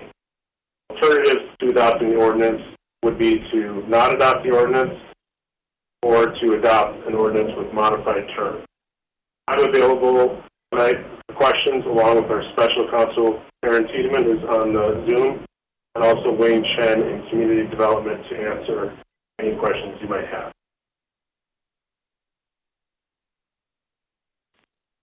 Thank you, City Attorney, City Manager. I'm going to start with public comments. City Clerk, do we have any public comments? One moment. You are unmuted. Yes, we received one comment by email. It is from Pam Lehner. And the message is, please, whatever you pass tonight, be sure it is for a limited time of 3 months and to be revisited at that time. Thank you. Thank you. So with that, I will close public comments and open it up for council members. You are muted. Any questions? I don't see any. Actually, Councilmember Ramirez.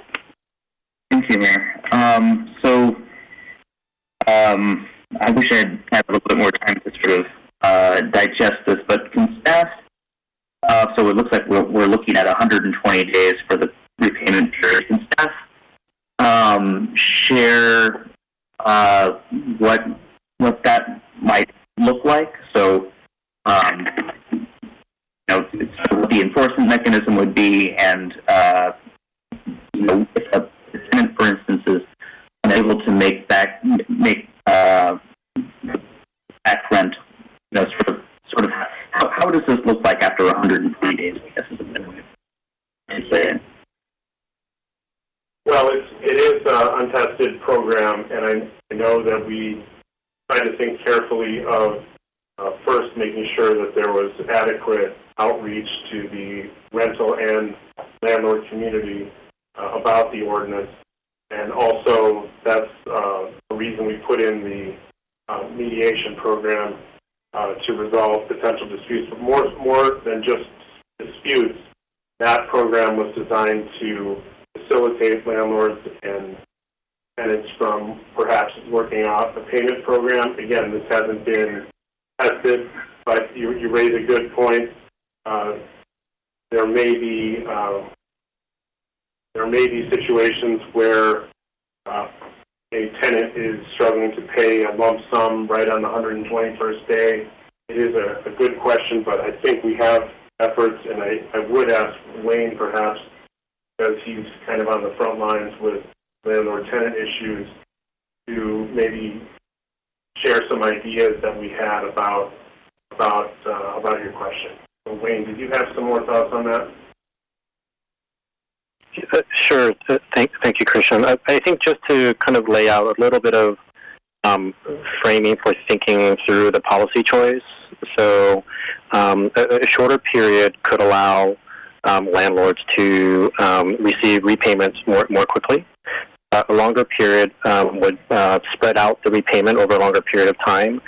Perhaps that could make it a little bit easier for tenants to be able to pay that amount over time. One question I think, Councilmember Ramirez, you're maybe suggesting is what happens if there's a shorter payback period, what that might do to a tenant's ability to pay, and might there be impacts down the road? If I'm maybe understanding that comment correctly. And so I think there could be a situation where a shorter payback period, if the tenant isn't able to come up with a full amount at that period of time, the issue of non-payment maybe arises again. I think one of the things that we can do to implement this is through the mediation program and through coordination with landlords and tenants is even though there's a 120-day payback period, in practical reality, there's still the ability for tenants and landlords to kind of work through a repayment plan. So I think the idea is that the mediation program can assist with that. It might be 120 days, but the facilitation can allow them to work together. And maybe it is a longer period of time because there is a third party to facilitate that. So I don't think there are, as the city attorney was saying, this is a new program. This is very unique at times, and I think we'll have to sort of see how things play out in reality. But we hope that with a support through the mediation program, these types of issues can be resolved in a better way, even if it were 120 days or 180 days. was kind of active workout, active kind of relationship building by mediation. Any other further? Councilmember Ramirez, is that good? Yeah, that's all for now. Thank you. Thank you. Councilmember Clark. Christian, is there a reason why, so I know the county went with 120 days. I know you're now recommending 120 days. I was thinking when reading through this that it would make more sense to sort of match Palo Alto, where it's 120 days after the end of the emergency declaration, just because that's when people can go back to work, hopefully, and start earning income. And up until then, anyone who's furloughed isn't going to be earning income to be able to pay rent. So I was just, that's more of a comment, but I'm curious if is there any reason why you would go with 120 calendar days versus 120 days from the end of the emergency declaration? It was mostly to synchronize with the county. That was the main thinking, and the jurisdictions which followed that pegged their 120 days. I'm not speaking for Palo Alto, of course, but tied it to the May 31st date of the county order. So that was most of our thinking. Got it. And then we could always, if we needed to, we could extend it, I assume. That's correct. That allowance is in the ordinance. Okay, so if we end up in this scenario for 2 more months and we're getting closer to the 120-day mark, we could just extend. We could extend the period. That's correct. Okay, thanks. Councilmember McAllister. Yeah, I'd like to make a motion that we accept staff recommendation with the revised dates of 3 days of payment and extend the 120 days per city attorney's recommendation. Thank you. Is there a second? Councilmember Clark? I'm not going to second it. I was actually going to suggest that we match. I have some issues with going less than the governor's executive order today, which was 7 days. 7 days notice from a tenant versus 3, and I don't know what. Maybe Christian can opine, but I would think that we would authorize the same 7-day notice period that the governor's executive order covered. That's actually, I'm not sure. That's actually a good question. I had that in my presentation, but I didn't want it to get too long. The governor's order from today, just to be clear, does not prevent landlords from issuing eviction notices. The city ordinance does.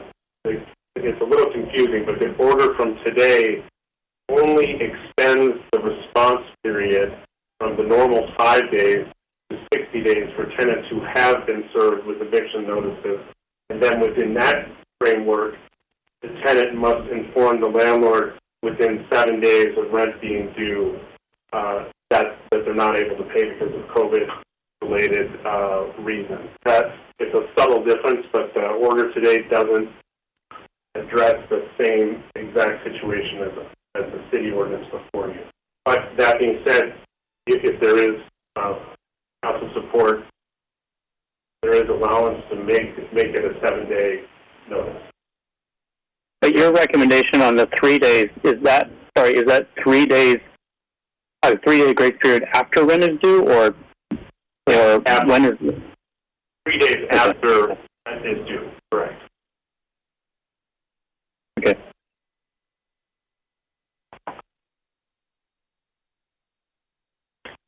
There's a motion on the floor by Councilmember McAllister. Is there a second for his motion? You can unmute and just speak out. I'll second it, but I'd like to make some friendly amendments.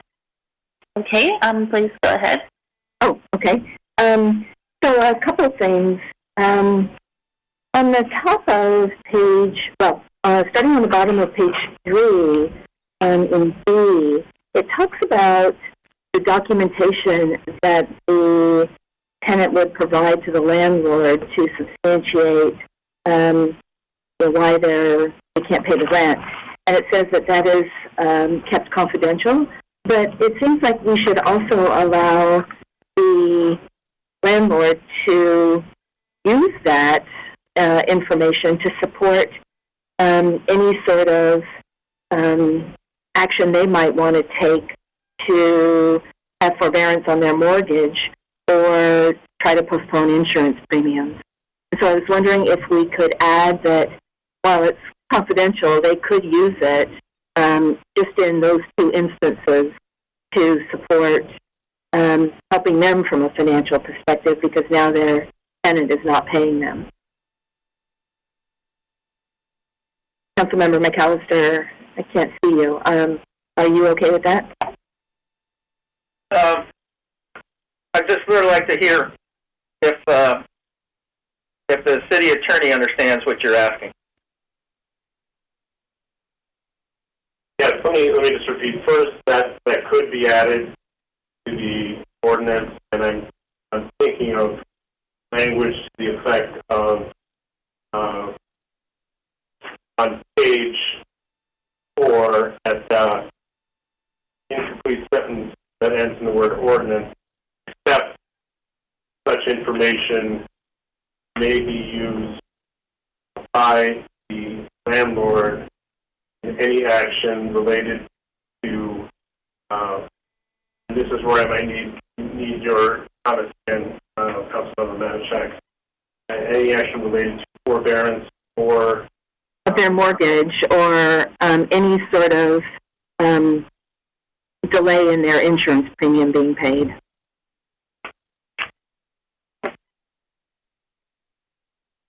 Yes, we can add that language.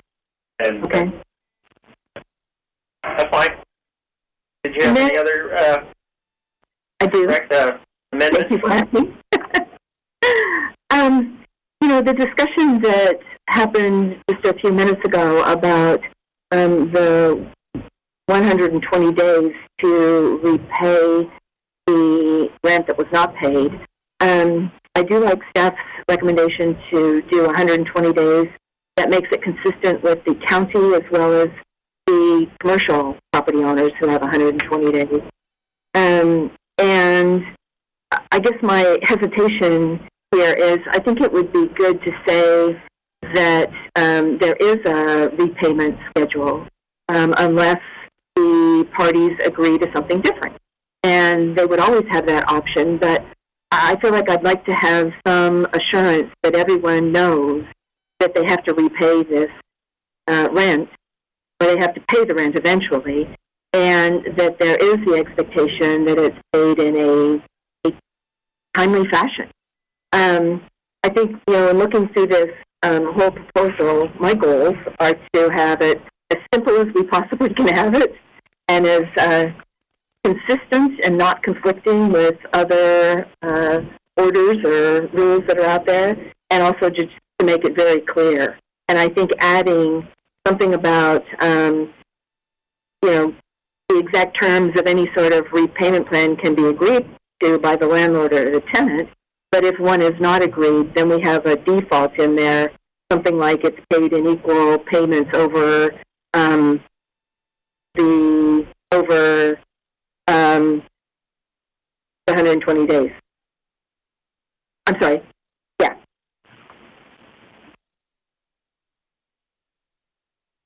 So is that a friendly amendment to the motion? It is. So it would be that it, what I'm asking for is to say that adding to, I think it would be E on page 4, that after you say nothing herein prevents landlords and tenants from negotiating a longer repayment period for past due rent, and that those the exact terms would be agreed to by the landlord and the tenant, but if they don't come to an agreement, then the default would be the tenant makes 4 equal payments over the 120 days and space them out equally. So you just wanted to find it, or? Yeah, a default repayment period if the landlord and the tenant haven't agreed to one, but they always have the option to agree to one, as it says here. And by doing this clear, so you're trying to make it more clear so everybody knows that this payment has to come back, but does it still give the tenant flexibility to go through mitigation to, does that still allow them They could still go to mediation and talk to, and try to negotiate something there. I just feel like it'd be good to set expectations that, or to be clear about the expectations that this needs to be repaid. And to set some sort of a timeline so that the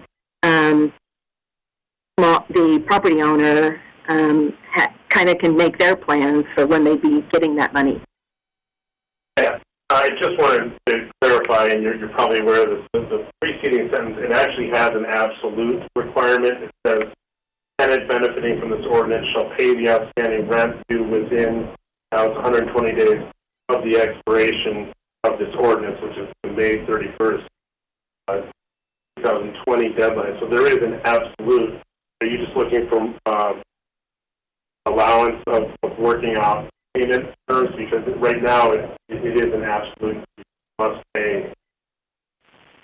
Right, but I guess my concern is if it's 100% of the rent 120 days out, that could put the complex owner in a precarious position. But if it doesn't, they still have the option of doing that. Okay. So, like having a default payment schedule that's that's smoother than potentially 100% at 120 days. Understood. So just to recap, is your friendly amendment adding the sentence, exact terms of repayment may be to between the landlord and tenant. However, in the event the landlord and tenant are unable to agree, tenant shall make 4 equal payments over the 120-day period. The equal payments equally spaced, yes, as opposed to 4 equal payments the last 4 days. Yes. Yes. That's the phrase of clarity is always good. Do you have any other friendly amendments?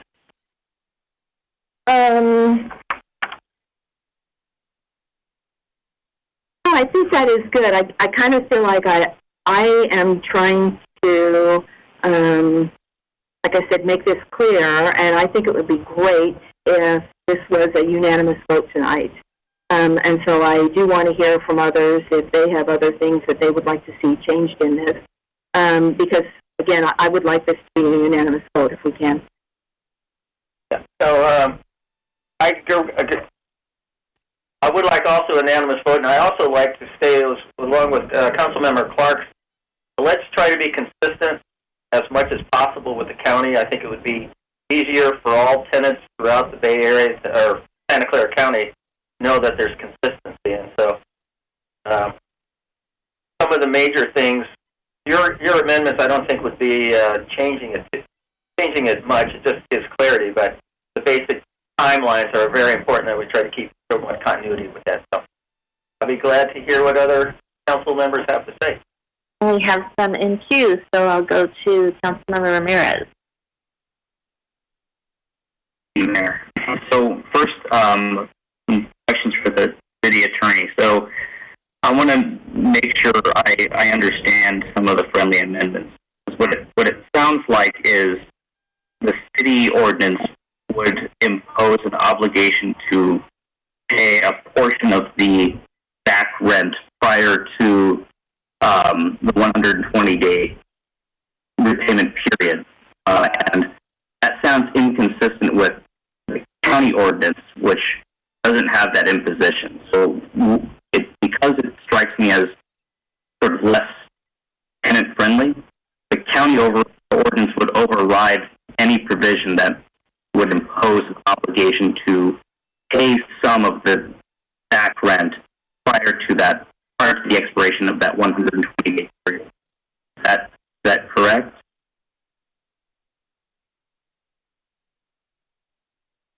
that concept is generally the concept of that most important is the city ordinance can be more protective, and it also can't be. That's the main essence of it. Is it can be more protective for tenants, but not every single parameter is spelled out to the letter. And I may ask for Karen's help with her thoughts on this. Reading from the county ordinance, and it just has a statement: tenants shall pay all past rent within 120 days from the expiration of this ordinance. I don't read that as necessarily preventing something like a payment plan that was proposed by Councilmember Matichak. I would like to hear Karen's thoughts on that, so I don't think it's necessarily in conflict with the county ordinance. Yes, good evening. I do think it creates some confusion for tenants, and I think overall this county ordinance and whether it pumps in certain ways your ordinance is going to create confusion, so the greater consistency might eliminate a level of confusion for tenants and landlords. So the county ordinance does not talk about payment during the 120 days. It just says within that 120 days. So with your ordinance, if you changed it to require 4 equal payments, we conceivably could have tenants claiming they're entitled to the benefit of the county ordinance, landlords claiming they're entitled to the benefit of the city ordinance, and we've created a bit of a model for both parties.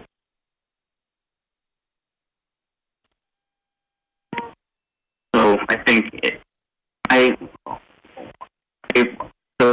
I appreciate the sentiment of the idea. I think what we're trying to provide is some assurance that the tenant is going to be able to make up the back room.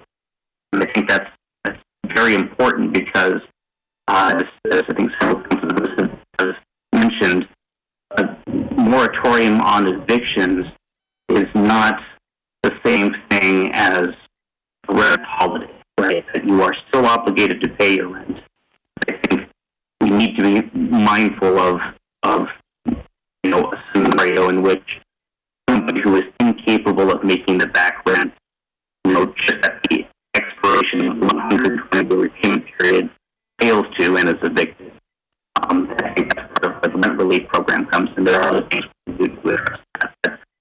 To be consistent with the county ordinance, I'm disinclined to support an imposed repayment plan, and I think would rather focus on strongly encouraging a voluntary repayment plan. I think that is an important thing for both the landlord and the tenant. So I wouldn't support a motion that included an imposed repayment plan. The other thing is I don't want to, as Councilmember Clark indicated, I'm also not inclined to provide any less than 7 days to provide notice to the landlord. I think one of the things I've heard from constituents related to the rent relief program is that getting some of the documentation necessary can be challenging to qualify. So things like a demonstration that you've lost income or your job due to COVID. For people with non-conventional jobs, or if your employer goes out of business and isn't responsive, you need to demonstrate that. So I think 7 days is probably the minimum I would be supportive of. Any fewer than that, I think is hard. And again, sort of the overriding consideration, as the Vice Mayor had said in the last meeting, I don't want to, I don't want to see a lot of evictions, because it's cheaper to keep people in their homes than it is to get them out of homelessness. So 7 days strikes me as enough time for a rental property owner to make accommodations when they learn from the tenants that they're not going to pay rent. So 7 days, and then a strong encouragement rather than an imposition of a repayment plan. I'm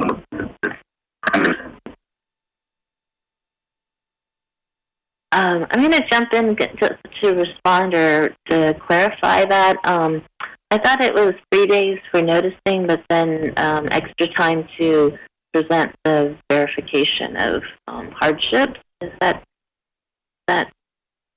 incorrect? Did I read it incorrectly?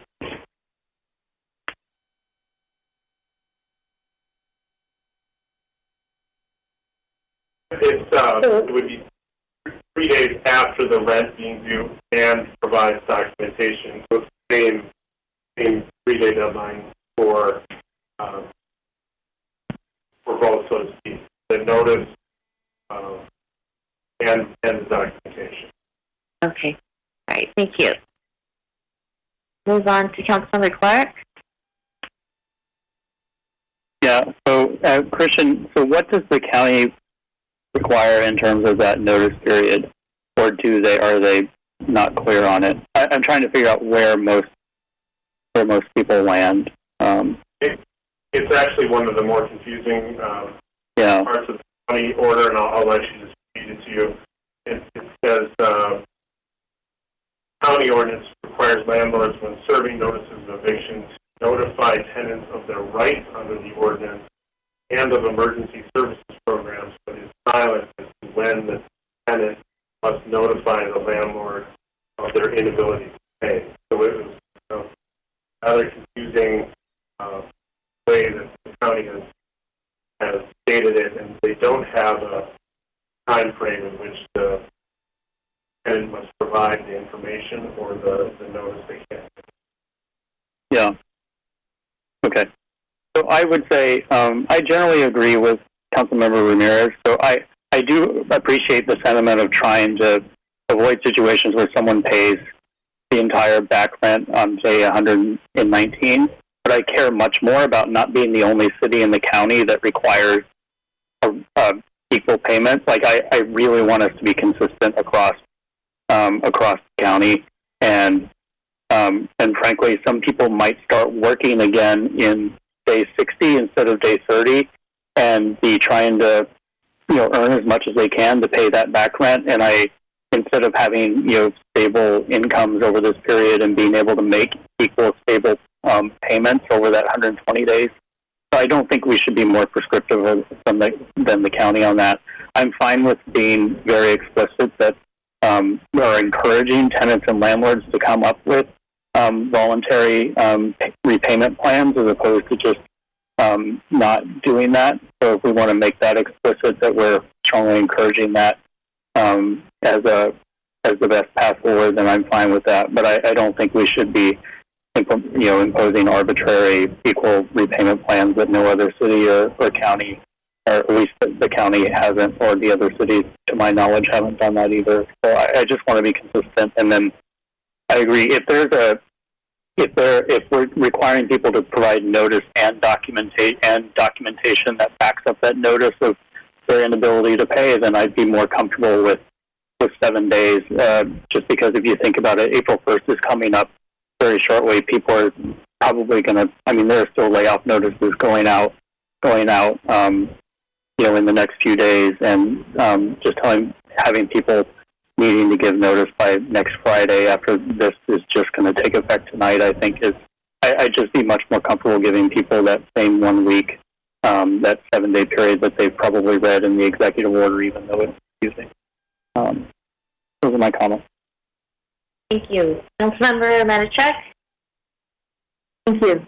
So I just want to clarify that what I was suggesting, it was a default to a specific payment plan, but nothing in the ordinance prevents anyone from negotiating something different than that.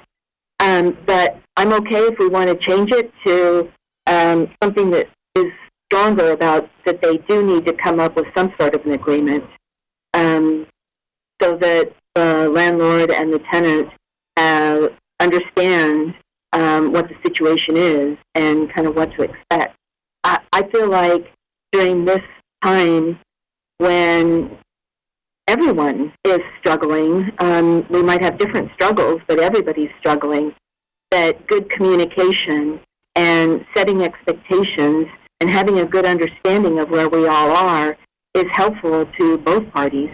And so I would like to say that they do need to come up with some sort of an agreement, but there would be no default in that case. And I'd also like to suggest maybe we give folks more time to prepare the documentation and kind of divide this and go with the staff recommendation on you have to let your landlord know within 3 days that you can't make the rent. But then maybe you have 2 weeks, 3 weeks to provide the documentation to show them why. But, I think most people know, and I think the general rule of thumb is, at least when I was renting, your rent is late within 3 days if you don't pay it. So I think people are already kind of used to that cadence. But then you give folks more time to provide the documentation. So I guess my friendly amendments would be modified, and it would be to strengthen the language to say that the landlord and the tenant need to have some sort of an agreement on what the repayment schedule will be. And obviously they can still use the mediation services to do that. And that we leave it at the notification is 3 days, but allow 14 days, 2 weeks for documentation of it. Councilmember McAllister, do you accept those amendments? Yes and no.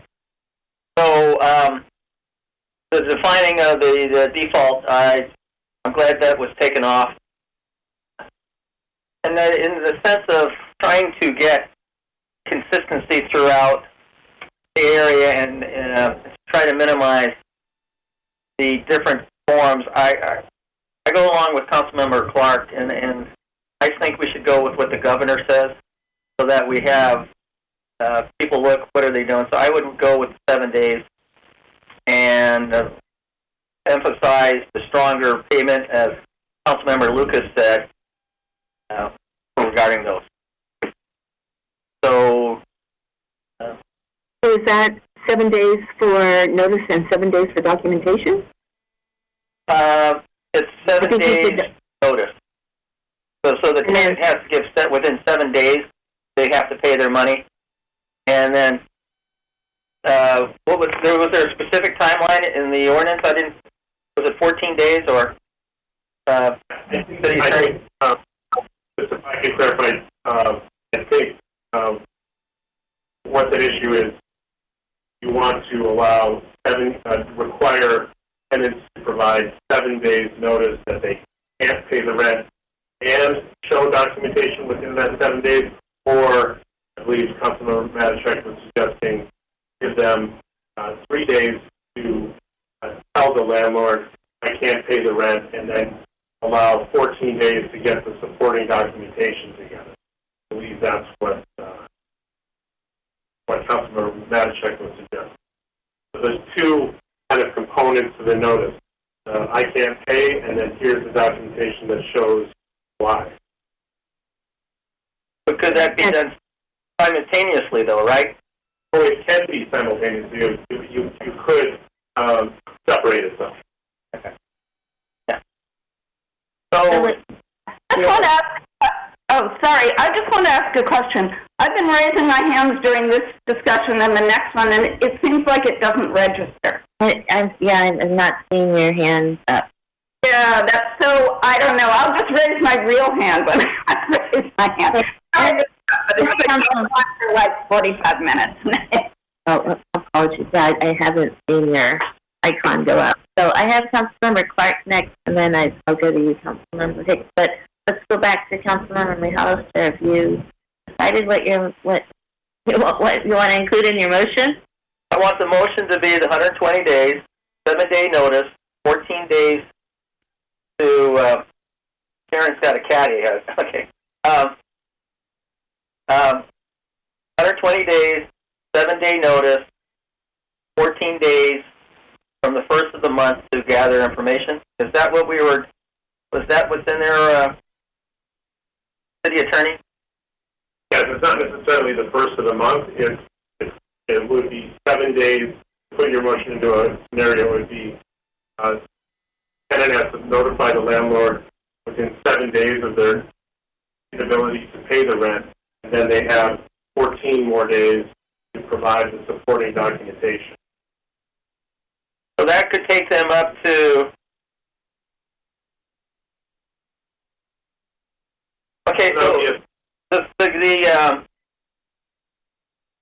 the governor's bill, it says the tenant notifies the landlord in writing before the rent is due, or within a reasonable period of time afterwards, not to exceed 7 days, that the tenant needs to delay all or some payment of rent because of the inability to pay. Oh, okay. They just say. So it doesn't look like the governor has a timeline on that? Yeah, John, I was going to jump in and say, if you read, you're looking at the same document I am. If you look at paragraph C, they say the tenant must retain verifiable documentation, yada, yada, yada, to support their assertion of their inability to pay due to COVID-19. The documentation must be provided to the landlord no later than the time of when they pay the back due rent. So they have to provide all that documentation at the time they make their payment under the governor's order. And I was going to suggest we be consistent with that. But I concur. That's what I was saying. Let's go back, try to keep it simple. I know the mayor wants to get consensus and Councilmember Matichek, and I think the more consistent we are with higher agencies like the state or the county will make it easier for everybody to get through this challenging times. And if not, we can always come back and tweak it as we have done in the past. So I think we'll just go with what the governor's statement, 7 days, and his wordage. Okay. Actually, I have a question on that. So is it that the proof of hardship has to be turned in by the time you start or pay the deferred rent? Is that so? Then what if you defer until the 119th day? Then okay. You just show the proof at the 119th day. No, you have to pay. You have to show proof on the third day. Every third of the month, you have to. Okay, I'm getting. From what I hear, with what the governor's order says is that you show proof when you pay the back rent, but if there's no installment plan or anything, then it could end up being on the 119th day that you pay, and you also show proof. But what if your proof was not valid, for instance? So then the tenant would have had 119 days of not paying rent without a valid reason. That doesn't seem right to me. I think the proof should happen much sooner. So if notice is given on the 7th day, then it should be the 7th day or the 14th day. I'm fine with that. But I don't think it should be allowed to be deferred until the very end of the 120-day period. No, I agree with you. So that's how you're interpreting the governor's statement or our ordinance? From the conversation we're having now, that's how I'm hearing it. Yes, if I could just jump in, I am reading from the governor's order, and the mayor is correct. Again, it is a confusing, slightly different situation than the ordinance before you, because it deals with eviction notices that have already been served. The city's ordinance would prevent those from even being served. So, but that being said, Councilmember Clark is correct that the general time frame concept is tenants tell landlords under the most recent state order, tell them they can't pay rent within 7 days of when it's due, and then the mayor is correct. Supporting documentation may be provided to the landlord no later than the time upon payment of back due rent. So it conceivably could be on the 119th or 20th day. And that wouldn't, the different than the concept that is in many of the ordinances we surveyed that have relatively short periods of time for both notice of inability to pay and supporting documentation. So in light of that, then I would like to go back to the 7 days notice, 14 days for proof, and make a friendly amendment to your motion. So is that 14 days from the 7-day notice or 14 days from the first of the month? I guess it would be I'd say an additional 7 days from the time of notice. Okay, so a total, okay. I'm sorry, Councilmember Hicks. Yeah, so, well, now that this has evolved a little, I was not supportive of the shorter amounts of time. One of the things that I'm trying to keep in the front of my mind is that one of the reasons that people may not be able to pay their rent is they may have COVID-19. So I think we have to I think anything, the 3 days to come up with proof, I want people to be able to, even if they have a mild case, to be able to stay home. They may have family members who are sick as well. We're encouraged if we have a mild illness not to go to the hospital.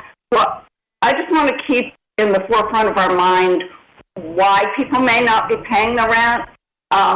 And, yeah, the 7 to 14 days sounds fine for me. The 3 days did not. And then I would also like to keep us consistent, but this seems to be the direction we're all moving in, as consistent with the, county and state ordinances as possible and do the 120 days. I'm a little unclear about the kind of template payment plan. It seems like maybe we would be asking people to pay almost at the same time that they would be paying their rent. So I prefer to stay away from that. So actually, I believe we've moved on from that. So we're at 7 days notice, 14 days proof. I didn't ask the seconder, Councilmember Matichak, are you comfortable with those changes or amendments?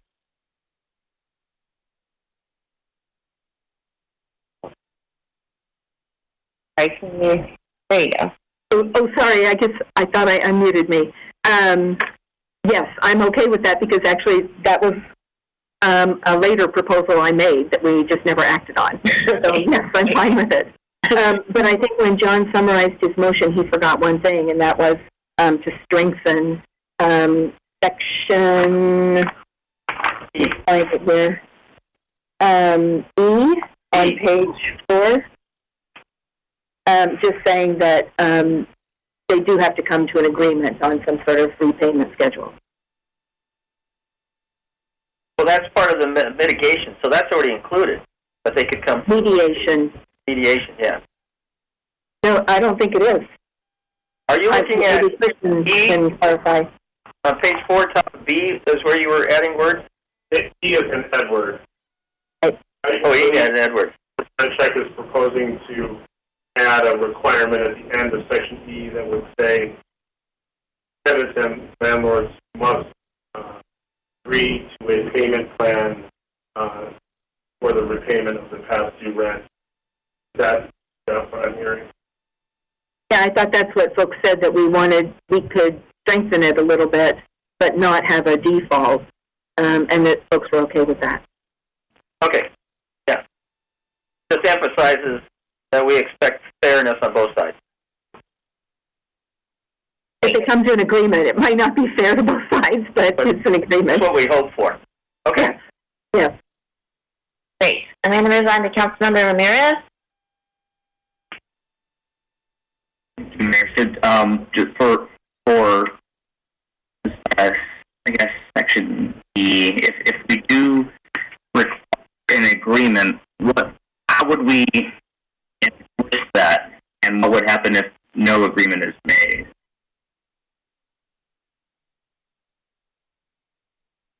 It would be.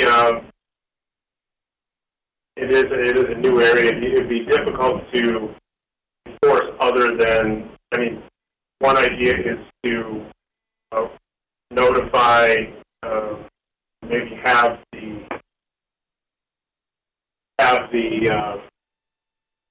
the tenant and the landlord provide proof that they have come to an agreement, and then if not, there are administrative penalties in the city code that could apply. I also want to look to Karen to see if she has any ideas on enforcement, maybe, carrots and sticks. Maybe you have an idea, Karen, about enforcement. Yeah, I mean, I think it's a little bit of a challenge on enforcement because, either party could just be difficult and you basically end up penalizing both parties. But maybe one option is to say, if the parties don't reach agreement, they're required to go through the mediation service.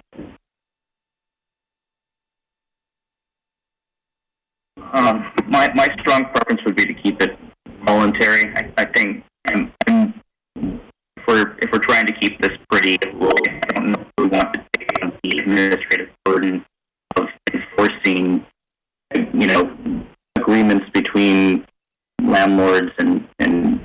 I think that would be, depending on the magnitude of the economic impact. I mean, the city would have to figure out how to address many tenancies or circumstances where a tenant would not be able to make an agreement with the landlord. Every tenant is going to have their own unique agreement with the landlord, and if they can't come to an agreement, getting involved, I think would be very challenging. So my strong preference would be, I don't mind stronger language, but I would prefer to keep it voluntary.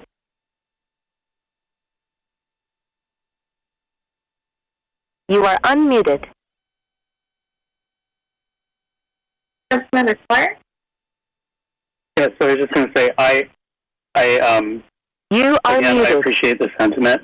I can't support anything that says thou shalt come to a repayment agreement because for two reasons. One is, actually three reasons. One, we'll be the only city that's doing that. Two, if we do that, we have to figure out all the parameters around that, like how soon do they have to come up with a repayment plan? What happens if they don't come up with a repayment plan? What if one of the parties is sick and in the hospital and can't come up with a repayment plan? And then the third is that I think in this case, when it creates confusion with the county order, because the county, we can be more protective of tenants, but not less. And I think that a requirement that forces a tenant to come to a repayment agreement for the landlord that isn't in the county order, in my interpretation, could, if I were interpreting that, I would say that that's less favorable to the tenant than the county order, and the county order supersedes, and it just creates confusion. So I would suggest that in E we say tenants and landlords should come up with a repayment plan, and just make it very clear that, one, that's what we're encouraging, and two, that is absolutely possible under this, and just shy away from any requirement that is not a requirement in the county or any other city, because then we have to come up with our own sort of apparatus around that. But otherwise, I'm supportive of the 7 days, the 14 days. I think we've all kind of worked out a compromise in the deal. I think as long as we're okay with just saying that you should come up with a repayment plan, or we strongly encourage tenants and landlords to come up with a repayment plan, then I'm fine with that. I just don't want to make it a requirement that we then have to create a whole apparatus around the support. Thank you. So, Vice Mayor, go to you. Great, thank you. I appreciate all the conversation that we're having related to this topic. I think for myself, having read the staff report, I was comfortable with the 120 days, including the mobile home parks, as well as the mediation. One of the things in our conversation that I think is important to highlight is kind of the unprecedented circumstance we're in, it being a pandemic. And I think Councilmember Hicks really kind of highlighted that in her comments in terms of,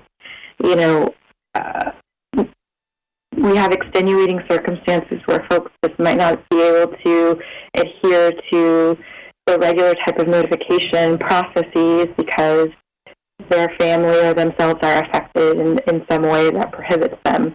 And so I really think when we're looking at this type of ordinance, we're really trying, I think, as much as possible to be clear with everybody, whether they're the property owners or they're the renters.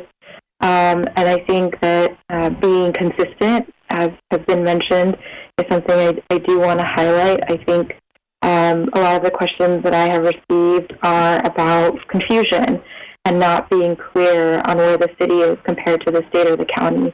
And so I think mirroring it as much as possible really helps alleviate that when there's so many extenuating circumstances happening.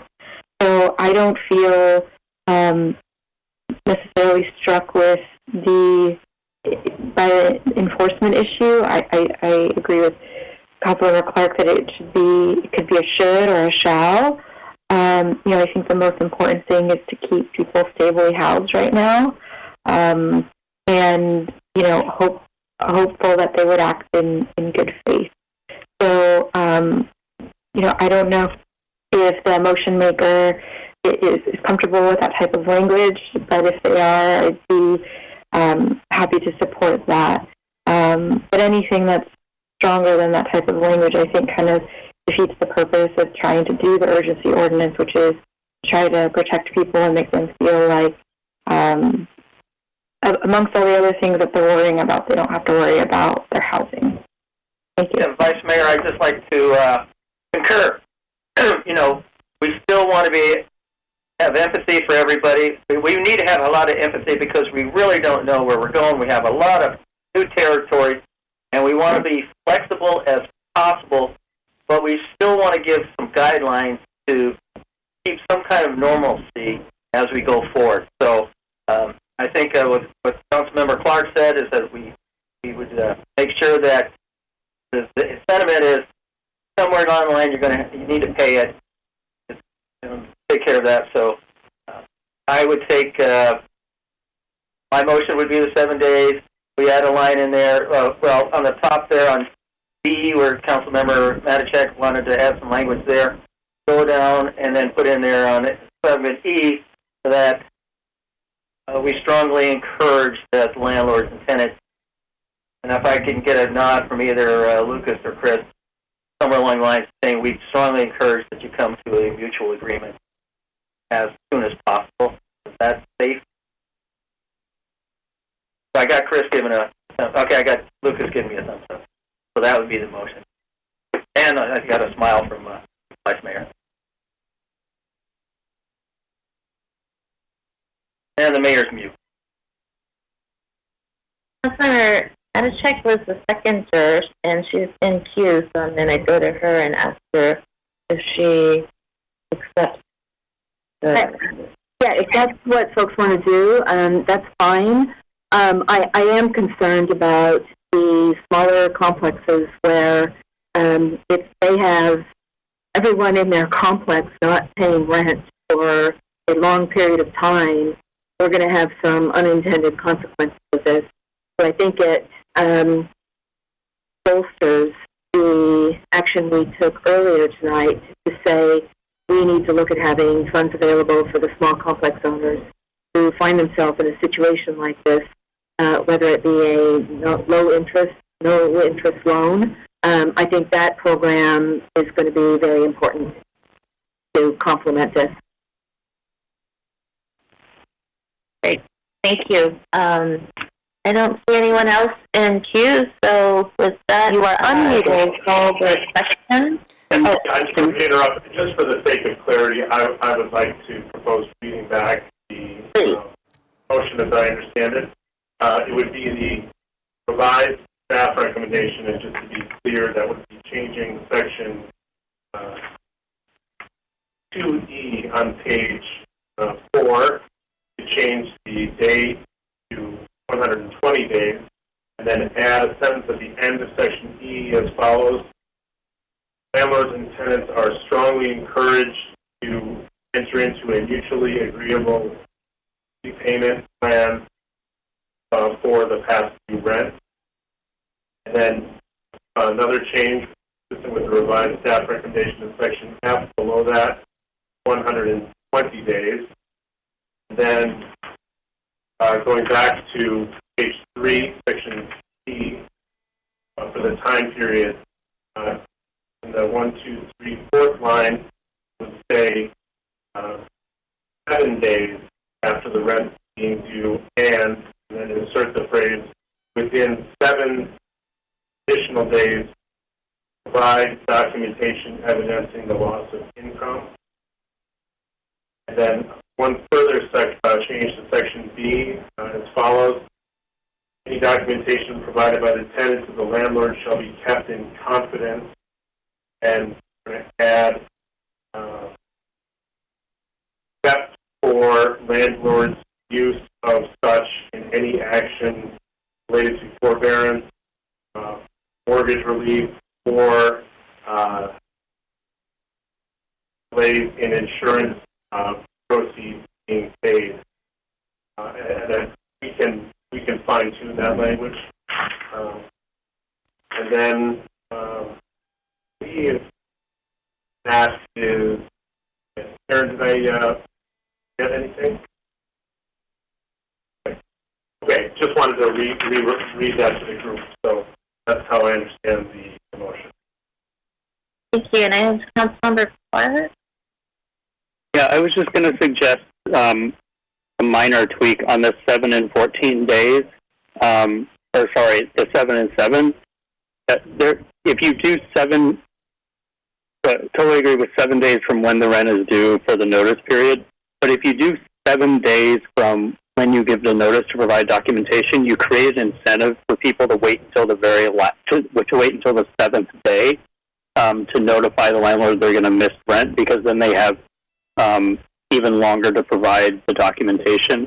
So I think the easier way would just be 7. The notice is no later than 7 days, and then the documentation is due no later than 14 days from when the rent was due. That way, someone doesn't have an incentive to just wait until the 7th day, just so they have that extra time period. Councilmember McAllister, are you okay with that change? That's what I thought I said, so yeah, that's fine. Okay. All right. I knew it was 14 days from the date, or 7 days after that, so it's total 14. That's fine. All right. Okay, Councilmember, I'm okay with that. And did you have comments, Councilmember Matichak? I had one question for the city attorney. When you read the summary of the motion and you talked about insurance, it sounded like, and I know from my perspective you're a little bit hard to hear.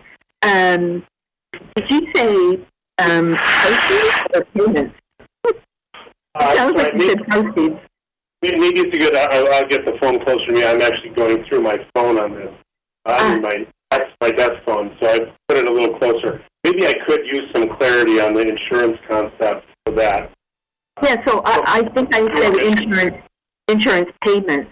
And so, it's some of the big ticket items that a complex owner has to pay is their mortgage and insurance.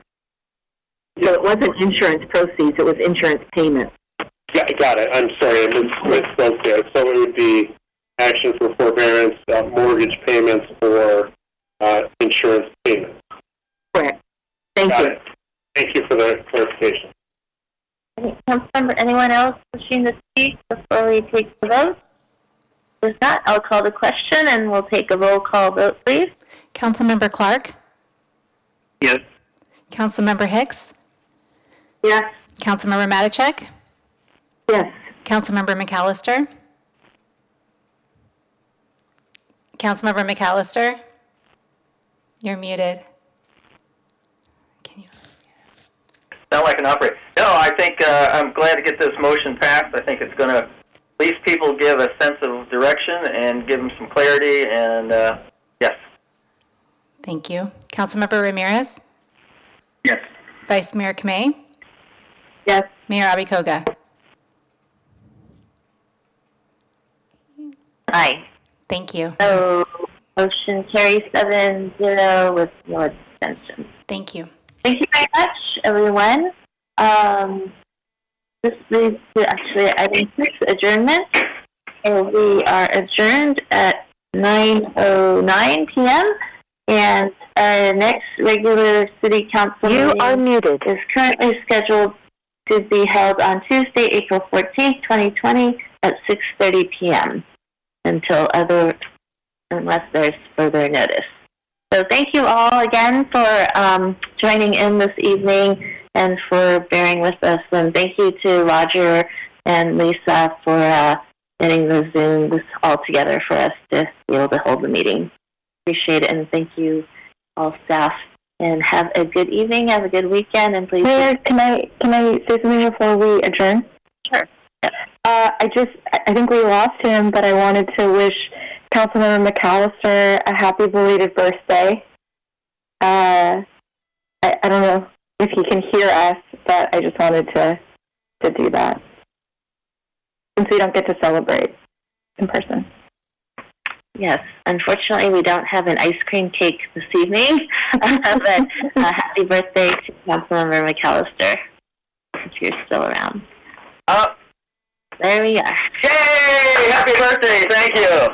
Yeah, as I was telling everybody, this is just what I wanted on my bucket list, to celebrate a birthday, have a pandemic to help. So, hi, Yogi. Oh, Yogi dog came by. All right, well, everybody else has their dog in there. I might as well bring Yogi in through the thing. Yogi, so this back up. is our meeting. Thank you all. Thank you. Please take care. Be safe. Bye. Oh, Yogi dog. Yay!